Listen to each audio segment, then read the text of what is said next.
ನಮಸ್ಕಾರ ಸ್ನೇಹಿತರೆ. ನನ್ನ ಎಲ್ಲಾ ಯೂಟ್ಯೂಬ್ ನೇರ ಪ್ರಸಾರದ ಕಾರ್ಯಕ್ರಮ ವೀಕ್ಷಿಸುತ್ತಿರುವಂತಹ ಕರ್ನಾಟಕದ Modi care family, Modi care consultant, ನನ್ನ ರೈತ ಬಾಂಧವರು ಇವತ್ತು ಯಾರೆಲ್ಲ ಕನೆಕ್ಟ್ ಆಗಿದ್ದೀರಾ ಪ್ರತಿಯೊಬ್ಬರಿಗೂ ಸ್ವಾಗತ ಬಯಸ್ತಾ ಇದ್ದೀನಿ. ಮೋದಿ ಕೇರ್ ಫಾರ್ಮರ್ಸ್ ಫ್ರೈಡೆ ಅನ್ನುವಂತಹ ಕಾರ್ಯಕ್ರಮ.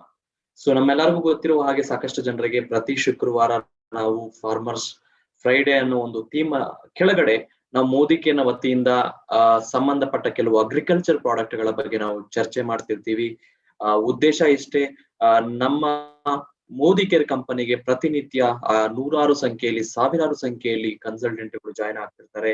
ನನ್ನ ಹೊಸ ಸ್ನೇಹಿತರಿಗೆ, ನ್ಯೂ ಮೋದಿ ಕೇರ್ ಕನ್ಸಲ್ಟೆಂಟ್ಗಳಿಗೆ ಸಹಾಯಕಾರಿ ಆಗ್ಲಿ ಅಂತ ಹೇಳಿ ಈ ಒಂದು ಥೀಮ್ಸ್ ನನ್ನ ಪ್ರತಿ ವಾರ ಚಾಚು ತಪ್ಪದೆ ಕಂಡಕ್ಟ್ ಮಾಡ್ತಾ ಬರ್ತಾ ಇದೀವಿ. ಇವತ್ತು ಕೂಡ ಈ ಕಾರ್ಯಕ್ರಮದಲ್ಲಿ ನಾವು ತಿಳ್ಕೊಳ್ಳೋದಕ್ಕೆ ಅವಕಾಶ ಇದೆ ನನ್ನ ಹೊಸ ಒಂದು ಕನ್ಸಲ್ಟೆಂಟ್ ಸ್ನೇಹಿತರಿಗೆ. ಸೊ ಅತಿ ಶೀಘ್ರವಾಗಿ ಯೂಟ್ಯೂಬ್ ಲಿಂಕ್ ಅನ್ನ ಮತ್ತಷ್ಟು ಜನ ಯಾರ್ಯಾರು ನಿಮ್ಮ ತಂಡದಲ್ಲಿದ್ದಾರೆ ಕನೆಕ್ಟ್ ಮಾಡಿ. ಸೊ ಇವತ್ತು ನಾವು ತಿಳ್ಕೊಳ್ತೀವಿ ಮೋದಿ ಕೇರ್ನ ಅಗ್ರಿಕಲ್ಚರ್ ಪ್ರಾಡಕ್ಟ್ಸ್ 4 ಪ್ರಾಡಕ್ಟ್ ಏನಿದೆ ಅದನ್ನ ಕೂಲಂಕುಷವಾಗಿ ಚರ್ಚೆ ಮಾಡೋಣ. ಬಳಸೋ ವಿಧಾನ ಹೇಗೆ, ಕೃಷಿಗೆ ಯಾವ ರೀತಿ ನಾವು ಅದನ್ನ ಕಾಂಟ್ರಿಬ್ಯೂಟ್ ಮಾಡಬಹುದು ಅನ್ನೋದನ್ನ ಚರ್ಚೆ ಮಾಡೋದಕ್ಕೆ ನಾನು ನಿಮ್ಮ Srikanth, regional trainer, Modi care limited ನಿಮ್ಮ ಮುಂದೆ ಬಂದಿದ್ದೀನಿ.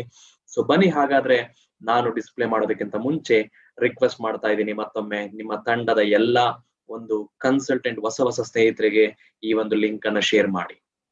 ಸೊ ಶೇರ್ ಮಾಡ್ತೀರಾ? ಸೊ ಅಷ್ಟರೊಳಗೆ ನಾನು ಸ್ಕ್ರೀನ್ ಮೇಲೆ ನಮ್ಮ ಒಂದು ಮೋದಿ ಕೇರ್ನ ಅತಿ ಮೌಲ್ಯವಾದ ಗುಣಮಟ್ಟದ ಕೃಷಿ ಉತ್ಪನ್ನಗಳನ್ನ ನಿಮ್ಮ ಮುಂದೆ ಡಿಸ್ಪ್ಲೇ ಮಾಡ್ತಾ ಇದ್ದೀನಿ. ಸೊ ಸ್ನೇಹಿತರೆ, ನೀವು ತಯಾರಿ ಇದ್ದೀರಾ? ಒಂದು ಕಡೆ ಕೂತ್ಕೊಳ್ಳಿ ಅಥವಾ ಕೇಳಿಸ್ಕೊಳ್ಳಿ, ಕರೆಕ್ಟ್ ಆಗಿ ಅರ್ಥ ಮಾಡ್ಕೊಳ್ಳಿ. ಯಾಕಂದ್ರೆ ನಮ್ಮ ರೈತರನ್ನ ನಾವ್ ಯಾವಾಗೂ ಹೇಳ್ತೀವಿ ಭಾರತದ ಬೆನ್ನೆಲುಬು ಅಂತ ಹೇಳ್ತೀವಿ. ಸೊ ಇವತ್ತು ಕೃಷಿ ಕ್ಷೇತ್ರ ಸಾಕಷ್ಟು ಒಂದು ಮಟ್ಟಿಗೆ ನಮಗೆ ಪ್ರತಿನಿತ್ಯ ಒಂದಲ್ಲ ಒಂದು ರೀತಿಯಲ್ಲಿ ನಾವು ಇಂಡೈರೆಕ್ಟ್ಲಿ ನಾವು ಅದ್ರ ಮೇಲೆ ಅವಲಂಬನೆ ಆಗಿದ್ದೀವಿ. ಕೃಷಿ ಕ್ಷೇತ್ರದ ಮೇಲೆ, ಆಹಾರ ಉತ್ಪನ್ನಗಳ ಮೇಲೆ ಹಾಗೂ ರೈತರ ಮೇಲೆ. ಸೊ ಈ ಒಂದು ಪ್ರಮೇಯದಲ್ಲಿ ನಮ್ಮ ಮೋದಿ ಕೇರ್ ಎಲ್ಲ ರೀತಿಯಲ್ಲೂ ಕೂಡ ಸಹಾಯ ಮಾಡೋದಕ್ಕೆ ಅವಕಾಶ ಇಲ್ಲದಿದ್ರು ಕೂಡ ನನ್ನ ಅಗ್ರಿಕಲ್ಚರ್ ಪ್ರಾಡಕ್ಟ್ ಕ್ಯಾಟಗರಿಯಲ್ಲಿ 4 ಪ್ರಾಡಕ್ಟ್ ಅನ್ನ ನಾವಿಲ್ಲಿ ಕಣ್ಮುಂದೆ ನಾವು ನೋಡ್ತಾ ಇದ್ದೀವಿ. ಸೊ ಯಾವ ರೀತಿ ಇದು ಕಾಂಟ್ರಿಬ್ಯೂಟ್ ಮಾಡುತ್ತೆ, ಸೊ ಇದು ನಮ್ಮ ಒಂದು ಕೃಷಿ ಕ್ಷೇತ್ರಕ್ಕೆ ಅಂತ ನಾವು ಚರ್ಚೆ ಮಾಡೋಣ. ಆಕ್ಟಿವ್ ಮ್ಯಾಕ್ಸ್, ಆಕ್ಟಿವಿಟಿ ಗೋಲ್ಡ್ ಹಾಗೂ ಆಕ್ಟಿವ್ ಝೈಮ್ ನಂತಹ 4 ಉತ್ಪನ್ನಗಳನ್ನ ನಮ್ಮ ಮೋದಿ ಕೇರ್ನ ಕ್ಯಾಟಗರಿ ಅಥವಾ ಅಗ್ರಿಕಲ್ಚರ್ ಕ್ಯಾಟಗರಿಯಲ್ಲಿ ನಾವು ನೋಡ್ತೀವಿ. ಸೊ ಸ್ನೇಹಿತರೆ, ಸಾಕಷ್ಟು ಪ್ರಶ್ನೆಗಳು ನಮ್ಮ ತಲೆಯಲ್ಲಿ ಸುಳಿತಾ ಇರಬಹುದು. ಸೊ ಈ ಉತ್ಪನ್ನಗಳು ಏನು ಔಷಧಿನ ಅಥವಾ ಸಿಂಪಡಿಸುವಂತದ್ದ ಅಥವಾ ಕ್ರಿಮಿನಾಶಕನ, ಕೀಟನಾಶಕನ, ಕಳೆನಾಶಕನ, ಯಾವ ರೀತಿ ಇದು ಕಾರ್ಯನಿರ್ವಹಿಸುತ್ತೆ, ಇದು ರೈತನಿಗೆ ಯಾಕೆ ಇದು ಖರೀದಿ ಮಾಡ್ಬೇಕು ಅನ್ನೋದಕ್ಕೆ ಸೊ ಕೇವಲ ನಿಮ್ಗೆ 30-40 ನಿಮಿಷಗಳಲ್ಲಿ ನಿಮಗೆ ಉತ್ತರ ಸಿಗತ್ತೆ. ಸೊ ನಿಮ್ಮ ತಾಳ್ಮೆಯಿಂದ ಸೊ ನನ್ನ ಒಂದು ಅಂಶವನ್ನ ದಯವಿಟ್ಟು ಕೇಳಿಸ್ಕೊಳ್ತಾ ಹೋಗಿ. ಸೊ ಚರ್ಚೆ ಮಾಡ್ತಾ ನಿಮಗೆ ಗೊತ್ತಾಗತ್ತೆ. So welcome to agriculture training. So ಇದು ಹೇಳ್ತಾ ಬನ್ನಿ. ಸೊ ಇದನ್ನ ಹೇಳ್ತಾ ನಿಮ್ಮ ಮುಂದೆ ಪ್ರಸ್ತುತ ಪಡಿಸಿರುವಂತದ್ದು ಅಥವಾ ಇದರ ಮೂಲ ಉದ್ದೇಶವನ್ನ ನಿಮ್ಮ ಮುಂದೆ ಹೇಳುವಂತದ್ದು ಏನಪ್ಪಾ ಅಂತ ಹೇಳಿದ್ರೆ, ಸೊ ನಮ್ಮ ಉದ್ದೇಶ ಇಷ್ಟೇ. ಓಕೆ, ಕೆಲವು ಅಂಶಗಳನ್ನ ಇಲ್ಲಿ ಪರಿಗಣನೆಗೆ ತಗೊಳ್ತೀವಿ. ಸೊ ನೋಟ್ ಮಾಡ್ಕೋಬಹುದು. ನಾವಿಲ್ಲಿ ಪರಿಗಣನೆಗೆ ತೆಗೆದುಕೊಂಡಂತಹ ಕೆಲವು ಅಂಶಗಳೇನು ಅಂದ್ರೆ, ಕೆಲವು ನಮ್ಮ ಭಾರತದಲ್ಲಿ ಕೃಷಿ ಭೂಮಿ ಇದ್ರೂ ಕೂಡ ಬಟ್ ಇವತ್ತಿನ ಮಟ್ಟಿಗೆ ನೋಡೋದಾದ್ರೆ ಕೃಷಿ ತನ್ನ ಒಂದು ಏನಂತ ಹೇಳ್ತೀವಿ, ಅದರ ಸತ್ವಾಂಶವನ್ನ ಕಳ್ಕೊಳ್ತಾ ಇದೆ, ಅದರ ಫಲವತ್ತತೆ ಕಳ್ಕೊಳ್ತಾ ಇದೆ. ಅದರ ಜೊತೆಗೆ ಸಾಕಷ್ಟು ರೈತರಲ್ಲಿ ಇರುವಂತಹ ಸಮಸ್ಯೆ ಏನು ಅಂತ ಹೇಳಿದ್ರೆ, ಬಳಸುವಂತಹ ಒಂದು ಬಿತ್ತನೆ ಬೀಜದ ಒಂದು ಗುಣಮಟ್ಟ ಸರಿಯಾಗಿಲ್ಲ ಅಂತ ಕೆಲವು ಕಡೆ ಫೀಡ್ಬ್ಯಾಕ್ ಬರುವಂತದ್ದು. ಮೊಳಕೆ ಒಡೆಯೋದ್ರಲ್ಲಿ ಸಾಕಷ್ಟು ರೀತಿಯ ಒಂದು ಸಮಸ್ಯೆಗಳು ಉದ್ಭವ ಆಗ್ತಿರುವಂತದ್ದು ನೋಡ್ತಾ ಇದ್ದೀವಿ. ಬೀಜೋತ್ಪಾದನೆ ಸರಿಯಾಗಿ ಆಗ್ತಾ ಇಲ್ಲ ಅಂತ ಹೇಳ್ತೀವಿ. ಅಂಡ್ ಈವನ್ ಔಷಧಿಗಳನ್ನ ನಾವು ಬಳಸ್ತಾ ಇದ್ರೂ ಕೂಡ ಸರಿಯಾದ ರೀತಿಯಲ್ಲಿ ರೋಗ ನಿಯಂತ್ರಣಕ್ಕೆ ಬರ್ತಾ ಇಲ್ಲ ಅಂತ ಕೆಲವೊಂದು ಸಮಸ್ಯೆ ಇದೆ. ನೀರಿನ ಅಭಾವ ಒಂದಷ್ಟು ಪ್ರದೇಶಗಳಲ್ಲಿ ನಾವು ನೋಡ್ತಾ ಇದ್ದೀವಿ. ಸೊ ಸ್ನೇಹಿತರೆ, ಇಷ್ಟು ಪ್ರಮೇಯಗಳು ನಮ್ಮ ಸುತ್ತಮುತ್ತ ನಾವು ನೋಡ್ತಾ ಇದೀವಿ. ಕೆಲವು ಕಡೆ ವಾಟರ್ ಸ್ಕೇರ್ಸಿಟಿ, ಕೆಲವು ಕಡೆ ನೀರಿದ್ರೂ ಕೂಡ ಚೆನ್ನಾಗಿ ಅದು ಭೂಮಿಯಲ್ಲಿ ಅಂದ್ರೆ ಆ ಮಣ್ಣು ಕಂಡೀಷನ್ ಏನಿದೆ, ಆರೋಗ್ಯ ಏನಿದೆ ಸಪೋರ್ಟ್ ಮಾಡ್ತಾ ಇಲ್ಲ, ನೀರನ್ನ ಚೆನ್ನಾಗಿ ಹಿಡಿದಿಟ್ಕೊಳ್ಳೋದಕ್ಕೆ ಆಗ್ತಾ ಇಲ್ಲ. ಕೆಲವು ಕಡೆ ಬಿತ್ತನೆ ಬೀಜದ ಒಂದು ಗುಣಮಟ್ಟ ಸರಿ ಇಲ್ಲ ಅಥವಾ ಬೀಜೋತ್ಪಾದನೆ ಸರಿಯಾಗಿ ಆಗ್ತಾ ಇಲ್ಲ, ಸೀಡ್ಲಿಂಗ್ ಆಗ್ತಾ ಇಲ್ಲ. ಕೆಲವು ರೈತರು ಹೇಳುವಂತದ್ದು ರೋಗ ತುಂಬಾ ಬಾಧೆ ಇದೆ, ಬಟ್ ಆದ್ರೂ ಔಷಧಿಗಳು ಹೊಡಿತಾ ಇದ್ರು ಕೂಡ ₹1000 ಖರ್ಚು ಮಾಡಿದ್ರು ರೋಗ ಕಂಟ್ರೋಲ್ಗೆ ಬರ್ತಾ ಇಲ್ಲ. ಇಳುವರಿ ಸರಿಯಾಗಿ ಬರ್ಲಿಲ್ಲ, ಇಳುವರಿ ಯಾಕೆ ಕಡಿಮೆ ಬರ್ತಾ ಇದೆ, ಯಾಕೆ ಸರಿಯಾಗಿ ಬರ್ತಾ ಇಲ್ಲ. ಸೊ ಇವೆಲ್ಲವೂ ಐ ಥಿಂಕ್ ನಾವು ಪ್ರತಿನಿತ್ಯ, ನನ್ನ ಸ್ನೇಹಿತರೆಲ್ಲ ಪ್ರತಿನಿತ್ಯ ಐ ಥಿಂಕ್ ಒಂದಲ್ಲ ಒಂದು ರೀತಿಯಲ್ಲಿ ನಮ್ಮ ರೈತರು ಇದನ್ನ ಬಗ್ಗೆ ಮಾತಾಡ್ತಾ ಇರ್ತಾರೆ, ಚರ್ಚೆ ಮಾಡ್ತಿರ್ತಾರೆ. ಸೊ ನನ್ನ ಕೈಯಲ್ಲಿ ಏನಾಗತ್ತೆ, ಲೈಕ್ ನಿಮ್ಗೆ ಗುಣಮಟ್ಟದ ಬಿತ್ತನೆ ಬೀಜ ನಾನು ತಂದ್ಕೊಡಕ್ ಆಗಲ್ಲ ಆಯ್ತಾ. ನಮ್ಮ ಮೋದಿ ಕೇರ್ ಇವತ್ತು ನಮ್ಮ ಕಂಟ್ರೋಲ್ ಅಲ್ಲಿ, ನಮ್ಮ ಪರಿಮಿತಿಯಲ್ಲಿ ಏನಿದೆ, ಒಂದು ಪಾಯಿಂಟ್ ನಂಬರ್ 1. ಸೊ ಇವತ್ತು ಮಣ್ಣಿನ ಒಂದು ಗುಣಮಟ್ಟ ಏನು ಕ್ಷೀಣಿಸ್ತಾ ಇದೆ, ಅದನ್ನ ಯಾವ ರೀತಿ ಉತ್ತೇಜಿಸಬಹುದು, ಜೈವಿಕ ಅಂಶವನ್ನ ಯಾವ ರೀತಿ ಉತ್ತೇಜಿಸಬಹುದು, ಮಣ್ಣಿನ ಫಲವತ್ತತೆಗೆ ಯಾವ ರೀತಿ ಸಪೋರ್ಟ್ ಮಾಡಬಹುದು ಅಂತ ಒಂದು ಅಂಶ ನಾನು ಮಾತಾಡ್ತೀನಿ. ಎರಡನೇದು, ಬೀಜೋತ್ಪಾದನೆ ಚೆನ್ನಾಗಿ ಸೀಡ್ಲಿಂಗ್ ಆಗೋದಕ್ಕೆ ಬೇಕಾದಂತಹ ಕೆಲವು ಅಂಶಗಳನ್ನ ನಾನು ಮಾತಾಡ್ತೀನಿ. ಅಂಡ್ ಮೂರನೇದು, ಎಸ್ಪೆಷಲಿ ನೀರನ್ನ ಚೆನ್ನಾಗಿ ಬಳಸ್ಕೊಳ್ಳೋದಕ್ಕೆ ಹಾಗೂ ಎಲ್ಲಿ ನೀರಿನ ಪ್ರಮಾಣ ಅಥವಾ ಅಭಾವ ಇದೆಯೋ, ಕಡಿಮೆ ನೀರಲ್ಲಿ ಎಸ್ಪೆಷಲಿ ಒಂದು ಒಳ್ಳೆಯ ಕೃಷಿ ಅಭ್ಯಾಸವನ್ನ ಮಾಡೋದಕ್ಕೆ, ಕೃಷಿ ಅಥವಾ ವ್ಯವಸಾಯವನ್ನ ಮಾಡೋದಕ್ಕೆ ನಮಗೆ ನೆರವಾಗುವ ರೀತಿಯಲ್ಲಿ ಒಂದಷ್ಟು ಉತ್ಪನ್ನಗಳನ್ನ ನಾನು ನಿಮ್ಮ ಮುಂದೆ ಪ್ರೆಸೆಂಟ್ ಮಾಡ್ತೀನಿ. ಸೊ ಸ್ನೇಹಿತರೆ, ಸೊ ಇದು ನನ್ನ ಮೂಲ ಉದ್ದೇಶ. ಏನ್ ಹೇಳಿದೆ, ಸೊ ಈ ಮೂಲ ಉದ್ದೇಶ ಇಟ್ಟುಕೊಂಡು ನನ್ನ ಪ್ರಾಡಕ್ಟ್ ಗಳನ್ನ ನಾನು ಎಕ್ಸ್ಪ್ಲೈನ್ ಮಾಡ್ತಾ ಹೋಗ್ತೀನಿ. ಸೊ ರೆಡಿ ಆಗ್ತಾ ಹೋಗಿ. ಅಂಡ್ ಇನ್ನೊಂದು ಪ್ರಶ್ನೆ ಸಾಕಷ್ಟು ಒಂದು ರೈತರಲ್ಲಿ ಲೈಕ್ ಪ್ರಶ್ನೆ ಬರುವಂತದ್ದು, ನೀವು ಹೇಳುವಂತಹ ಈ 4 ಉತ್ಪನ್ನಗಳು ನಾನು ಎಲ್ಲಾ ರೀತಿಯ ಬೆಳೆಗಳಿಗೆ ನಾನು ಇದನ್ನ ಬಳಸ್ಕೋಬಹುದಾ? ಅಂದ್ರೆ ಶಾರ್ಟ್ ಟರ್ಮ್ ಕ್ರಾಪ್ಸ್, ವಾರ್ಷಿಕ ಬೆಳೆಗಳಿದೆ, ಹಾರ್ಟಿಕಲ್ಚರ್ ಕ್ರಾಪ್ಸ್ ಇದೆ, ಈವನ್ ವಿಂಟರ್ ಕ್ರಾಪ್ಸ್ ಇದಾವೆ, ಸೊ ಮಧ್ಯಂತರ ಬೆಳೆಗಳಿದಾವೆ, ಅದ್ರ ಜೊತೆಗೆ ಶಾರ್ಟ್ ಟರ್ಮ್ ಕ್ರಾಪ್ಸ್ ಇದಾವೆ.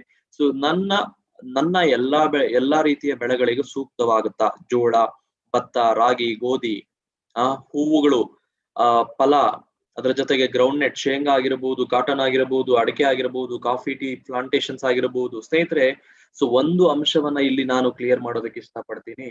ಏನಪ್ಪಾ ಅಂತ ಹೇಳಿದ್ರೆ, ನಮ್ಮ ಉತ್ಪನ್ನಗಳು 4 ಪ್ರಾಡಕ್ಟ್ ಏನಿದೆ, ಸೊ ಯಾವುದೇ ರೈತರಿಗೆ ನೀವು ಕ್ಲಿಯರ್ ಆಗಿ ಹೇಳಿ. ಸೊ ಇದನ್ನ ಭಾರತದ ಎಲ್ಲ ರಾಜ್ಯಗಳಲ್ಲಿ ನಾವು ವಿಶೇಷವಾಗಿ ಬೆಳೆಯುವಂತಹ ಬೆಳೆಗಳಿಗೆ ಸೂಕ್ತವಾಗುವ ರೀತಿಯಲ್ಲಿ ಇದನ್ನ ಡಿಸೈನ್ ಮಾಡಿರುತ್ತೆ. ನಮ್ಮ ಭಾರತದ ಮಣ್ಣಿಗೆ, ಭಾರತದ ವ್ಯವಸಾಯ ಪದ್ಧತಿಗೆ ಅಳವಡಿಸಿಕೊಳ್ಳುವ ರೀತಿಯಲ್ಲಿ ಇದನ್ನ ನಾವು ಡಿಸೈನ್ ಮಾಡಿರ್ತಾರೆ, ಫಾರ್ಮುಲೇಟ್ ಮಾಡಿರ್ತಾರೆ.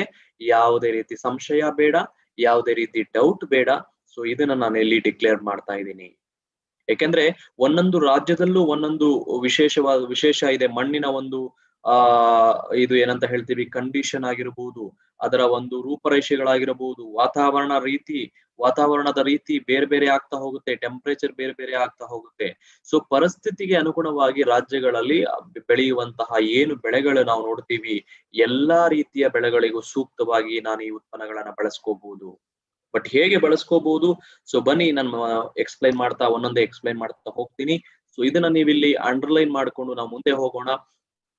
ಹಾಗಾದ್ರೆ ಸೊ ಮೊದಲನೇ ಪ್ರಾಡಕ್ಟ್ ಅನ್ನ ನಾನು ಚರ್ಚೆಗೆ ತರ್ತಿರೋದು ಆಕ್ಟಿವಿಟಿ ಅನ್ನುವಂತಹ ವಿಶೇಷವಾದ ಒಂದು ಉತ್ಪನ್ನ.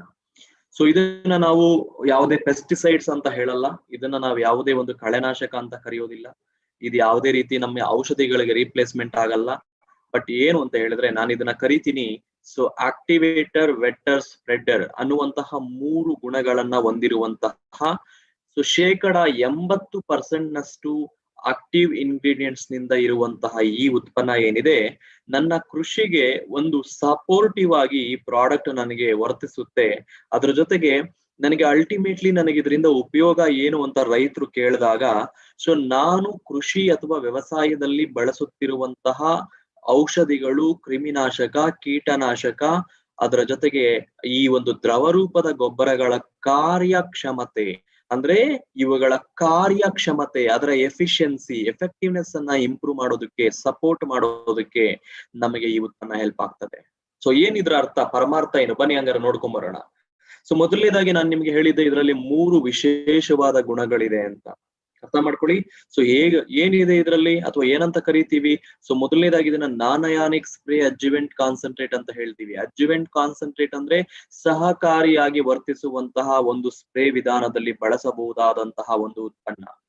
ಅಂಡ್ ಯಾವುದೇ ರೀತಿ ನಾವು ಬಳಸುವಂತಹ ಔಷಧಿಗಳ ಜೊತೆ ಒಂದು ರಾಸಾಯನಿಕ ಪ್ರಕ್ರಿಯೆಗಳನ್ನ ಯಾವುದೇ ರೀತಿ ರಿಯಾಕ್ಟ್ ಮಾಡದ ಹಾಗೆ ಸ್ವಾಭಾವಿಕವಾಗಿ ತನ್ನಲ್ಲಿರುವಂತಹ ಗುಣಗಳನ್ನ ಹೊರಗಡೆ ಹಾಕಿ, ಸೊ ನಾವು ಇದರ ಜೊತೆಗೆ ಯಾವ ಉತ್ಪನ್ನಗಳನ್ನ ಬಳಸುತ್ತೀವೋ ಅದರ ಕಾರ್ಯಕ್ಷಮತೆಯನ್ನು ವೃದ್ಧಿಸುವಂತಹ ಕಾರ್ಯ ಸೊ ಈ ಒಂದು ಉತ್ಪನ್ನ ಮಾಡತ್ತೆ. ಸೊ ಅದಕ್ಕೋಸ್ಕರ ಇದನ್ನ ಆಕ್ಟಿವೇಟರ್ ಅಂತ ಹೇಳ್ತೀವಿ. ಹೆಸರಲ್ಲೇ ಇದೆ. ಆಕ್ಟಿವೇಟ್ ಅಂದ್ರೆ ಏನು? ಕಾರ್ಯರೂಪಕ್ಕೆ ತರೋದು ಅಥವಾ ಕಾರ್ಯಕ್ಷಮತೆಯನ್ನ ವೃದ್ಧಿಸುವುದು, ಅದರ ಪರ್ಫಾರ್ಮೆನ್ಸ್ ಅನ್ನ ಇನ್ಕ್ರೀಸ್ ಮಾಡೋದು. ಅಥವಾ ಅದರ ಒಂದು ಎಫೆಕ್ಟಿವ್ನೆಸ್ ಅನ್ನ ಇಂಪ್ರೂವ್ ಮಾಡ್ಕೊಡೋದು. ಸೊ ಯಾವುದರ ಎಫೆಕ್ಟಿವ್ನೆಸ್ ಅಥವಾ ಯಾವುದ್ರ ಜೊತೆ ನಾವು ಇದನ್ನ ಬಳಸಬಹುದು ಅದನ್ನ ನೋಡ್ತೀವಿ. ಸೊ ಎಸ್ಪೆಷಲಿ ರೈತರಿಗೆ ಗೊತ್ತೇ ಇದೆ, ಓಕೆ, ನಮ್ಮ ಎಲ್ಲಾ ಸ್ನೇಹಿತರಿಗೂ ಗೊತ್ತೇ ಇದೆ. ಇವತ್ತು ರೋಗ ನಿಯಂತ್ರಣ ಬರಬೇಕು ಅಂದ್ರೆ ಅಥವಾ ಯಾವುದೇ ಬೆಳೆಗಳನ್ನ ನಾವು ಬೆಳಿಬೇಕು ಅಂದ್ರೆ ಖಂಡಿತ ಐದರ್ ಕೀಟಗಳ ಹಾವಳಿ ಇರುತ್ತೆ, ಇಲ್ಲ ಕ್ರಿಮಿಗಳ ಹಾವಳಿ ಇರುತ್ತೆ, ಇಲ್ಲ ಹಲವು ರೋಗಗಳು ಬರುವಂತಹ ಸಂದರ್ಭ ಇರುತ್ತೆ. ಸೊ ಇವುಗಳನ್ನ ನಾವು ಹತೋಟಿಗೆ ತರಬೇಕು ಅಂದ್ರೆ ನಾವು ಖಂಡಿತ ಐ ಥಿಂಕ್ ಔಷಧಿಗಳನ್ನ ಸಿಂಪಡಿಸಲೇಬೇಕು. ಓಕೆ, ಔಷಧಿಗಳನ್ನ ಪೆಸ್ಟಿಸೈಡ್ಸ್ ಅನ್ನ ಹಾಕ್ಲೇಬೇಕು. ಕೀಟನಾಶಕ, ಕ್ರಿಮಿನಾಶಕ, ಕಳೆನಾಶಕ, ಫಂಜಿಸೈಡ್ಗಳು. ಸೊ ಒಂದಲ್ಲ ಒಂದು ರೀತಿಯಲ್ಲಿ ನಾವು ಬಳಸಬೇಕಾದ್ರೆ ಬಟ್ ಅವುಗಳ ಒಂದು ಎಫೆಕ್ಟಿವ್ನೆಸ್ ಏನಿದೆ, ಪರ್ಫಾರ್ಮೆನ್ಸ್ ಏನಿದೆ 100% ಅಂದ್ರೆ ಗರಿಷ್ಠ ಮಟ್ಟದಲ್ಲಿ ತೆಗೆಯೋದಿಕ್ಕೆ ಸಾಧ್ಯ ಇದೆಯಾ ಅದನ್ನ ನೋಡ್ಬೇಕಾಗತ್ತೆ. ಗರಿಷ್ಠ ಮಟ್ಟದಲ್ಲಿ ಅದರ ಸಾಮರ್ಥ್ಯವನ್ನ ತೆಗೆಯೋದಿಕ್ಕೆ ಸಾಧ್ಯ ಇದೆಯಾ ಅಂತ ನೋಡಿದಾಗ ಬಟ್ ಎಲ್ಲೋ ಒಂದ್ ಕಡೆ ವೇಸ್ಟೇಜ್ ಆಗ್ತಾ ಇದೆ. ಸೊ ಯಾವ ರೀತಿ ಆಗ್ತಾ ಇದೆ ನಾನು ನಿಮ್ ಮುಂದೆ ತೋರಿಸ್ಕೊಡ್ತೀನಿ. ಬಟ್ ಇದನ್ನ ಯಾವುದೇ ರೀತಿ ಈ ರೀತಿ ವೇಸ್ಟ್ ಆಗದ ಹಾಗೆ ಬಟ್ ಅದು ಕಂಪ್ಲೀಟ್ ಅದರ ಒಂದು ಸದುಪಯೋಗವನ್ನ ಮಾಡ್ಕೊಳ್ಳೋದಿಕ್ಕೆ ನಮಗೆ ಖಂಡಿತ ಇದು ಆಕ್ಟಿವಿಟಿ ಅನ್ನುವಂತಹ ಉತ್ಪನ್ನ ಇಲ್ಲಿ ಹೆಲ್ಪ್ ಗೆ ಬರ್ತದೆ. ಅಂಡ್ ಕಂಟ್ರೋಲ್ ಮಾಡ್ತಾ ಈ ಕೀಟಗಳನ್ನ, ಕ್ರಿಮಿಗಳನ್ನ ಕಂಟ್ರೋಲ್ ಮಾಡ್ತಾ ಕಳೆಗಳನ್ನ ಕಂಟ್ರೋಲ್ ಮಾಡೋದಕ್ಕೆ ನಮ್ಮ ಔಷಧಿಗಳ ಜೊತೆ ಆಕ್ಟಿವಿಟಿ ಅನ್ನುವಂತ ಅಂಶ ಇಲ್ಲಿ ಸಹಾಯಕ್ಕೆ ಬರುತ್ತೆ ಸ್ನೇಹಿತರೆ. ಸೊ ಹಾಗಾದ್ರೆ ಎರಡನೇದು ಹೇಳಿದ್ರಿ ಸರ್ ನೀವು ವೆಕ್ಟರ್ ಅಂತ ಹೇಳಿದ್ರಿ, ಅದರ ಒಂದು ಅಂಶವನ್ನ ಎಕ್ಸ್ಪ್ಲೈನ್ ಮಾಡಿ. ಸೊ ನಾನು ಇದುವರೆಗೂ ಮಾತಾಡಿದ್ದು activation.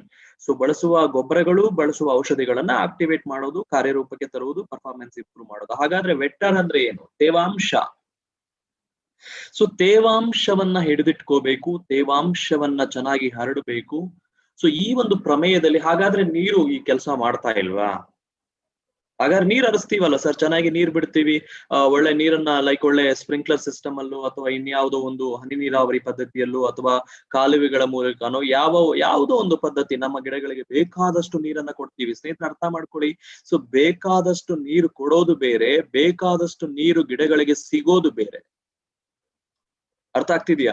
So it doesn't matter ಎಷ್ಟು ನೀರು ನೀವು ಕಾಲುವೆ ಮೂಲಕ ಹರಿಸ್ತಾ ಇದ್ದೀರಾ ಅನ್ನೋದು ಕೌಂಟ್ ಆಗೋದಿಲ್ಲ. ಎಷ್ಟು ನೀರು ನಿಮ್ಮ ಗಿಡದ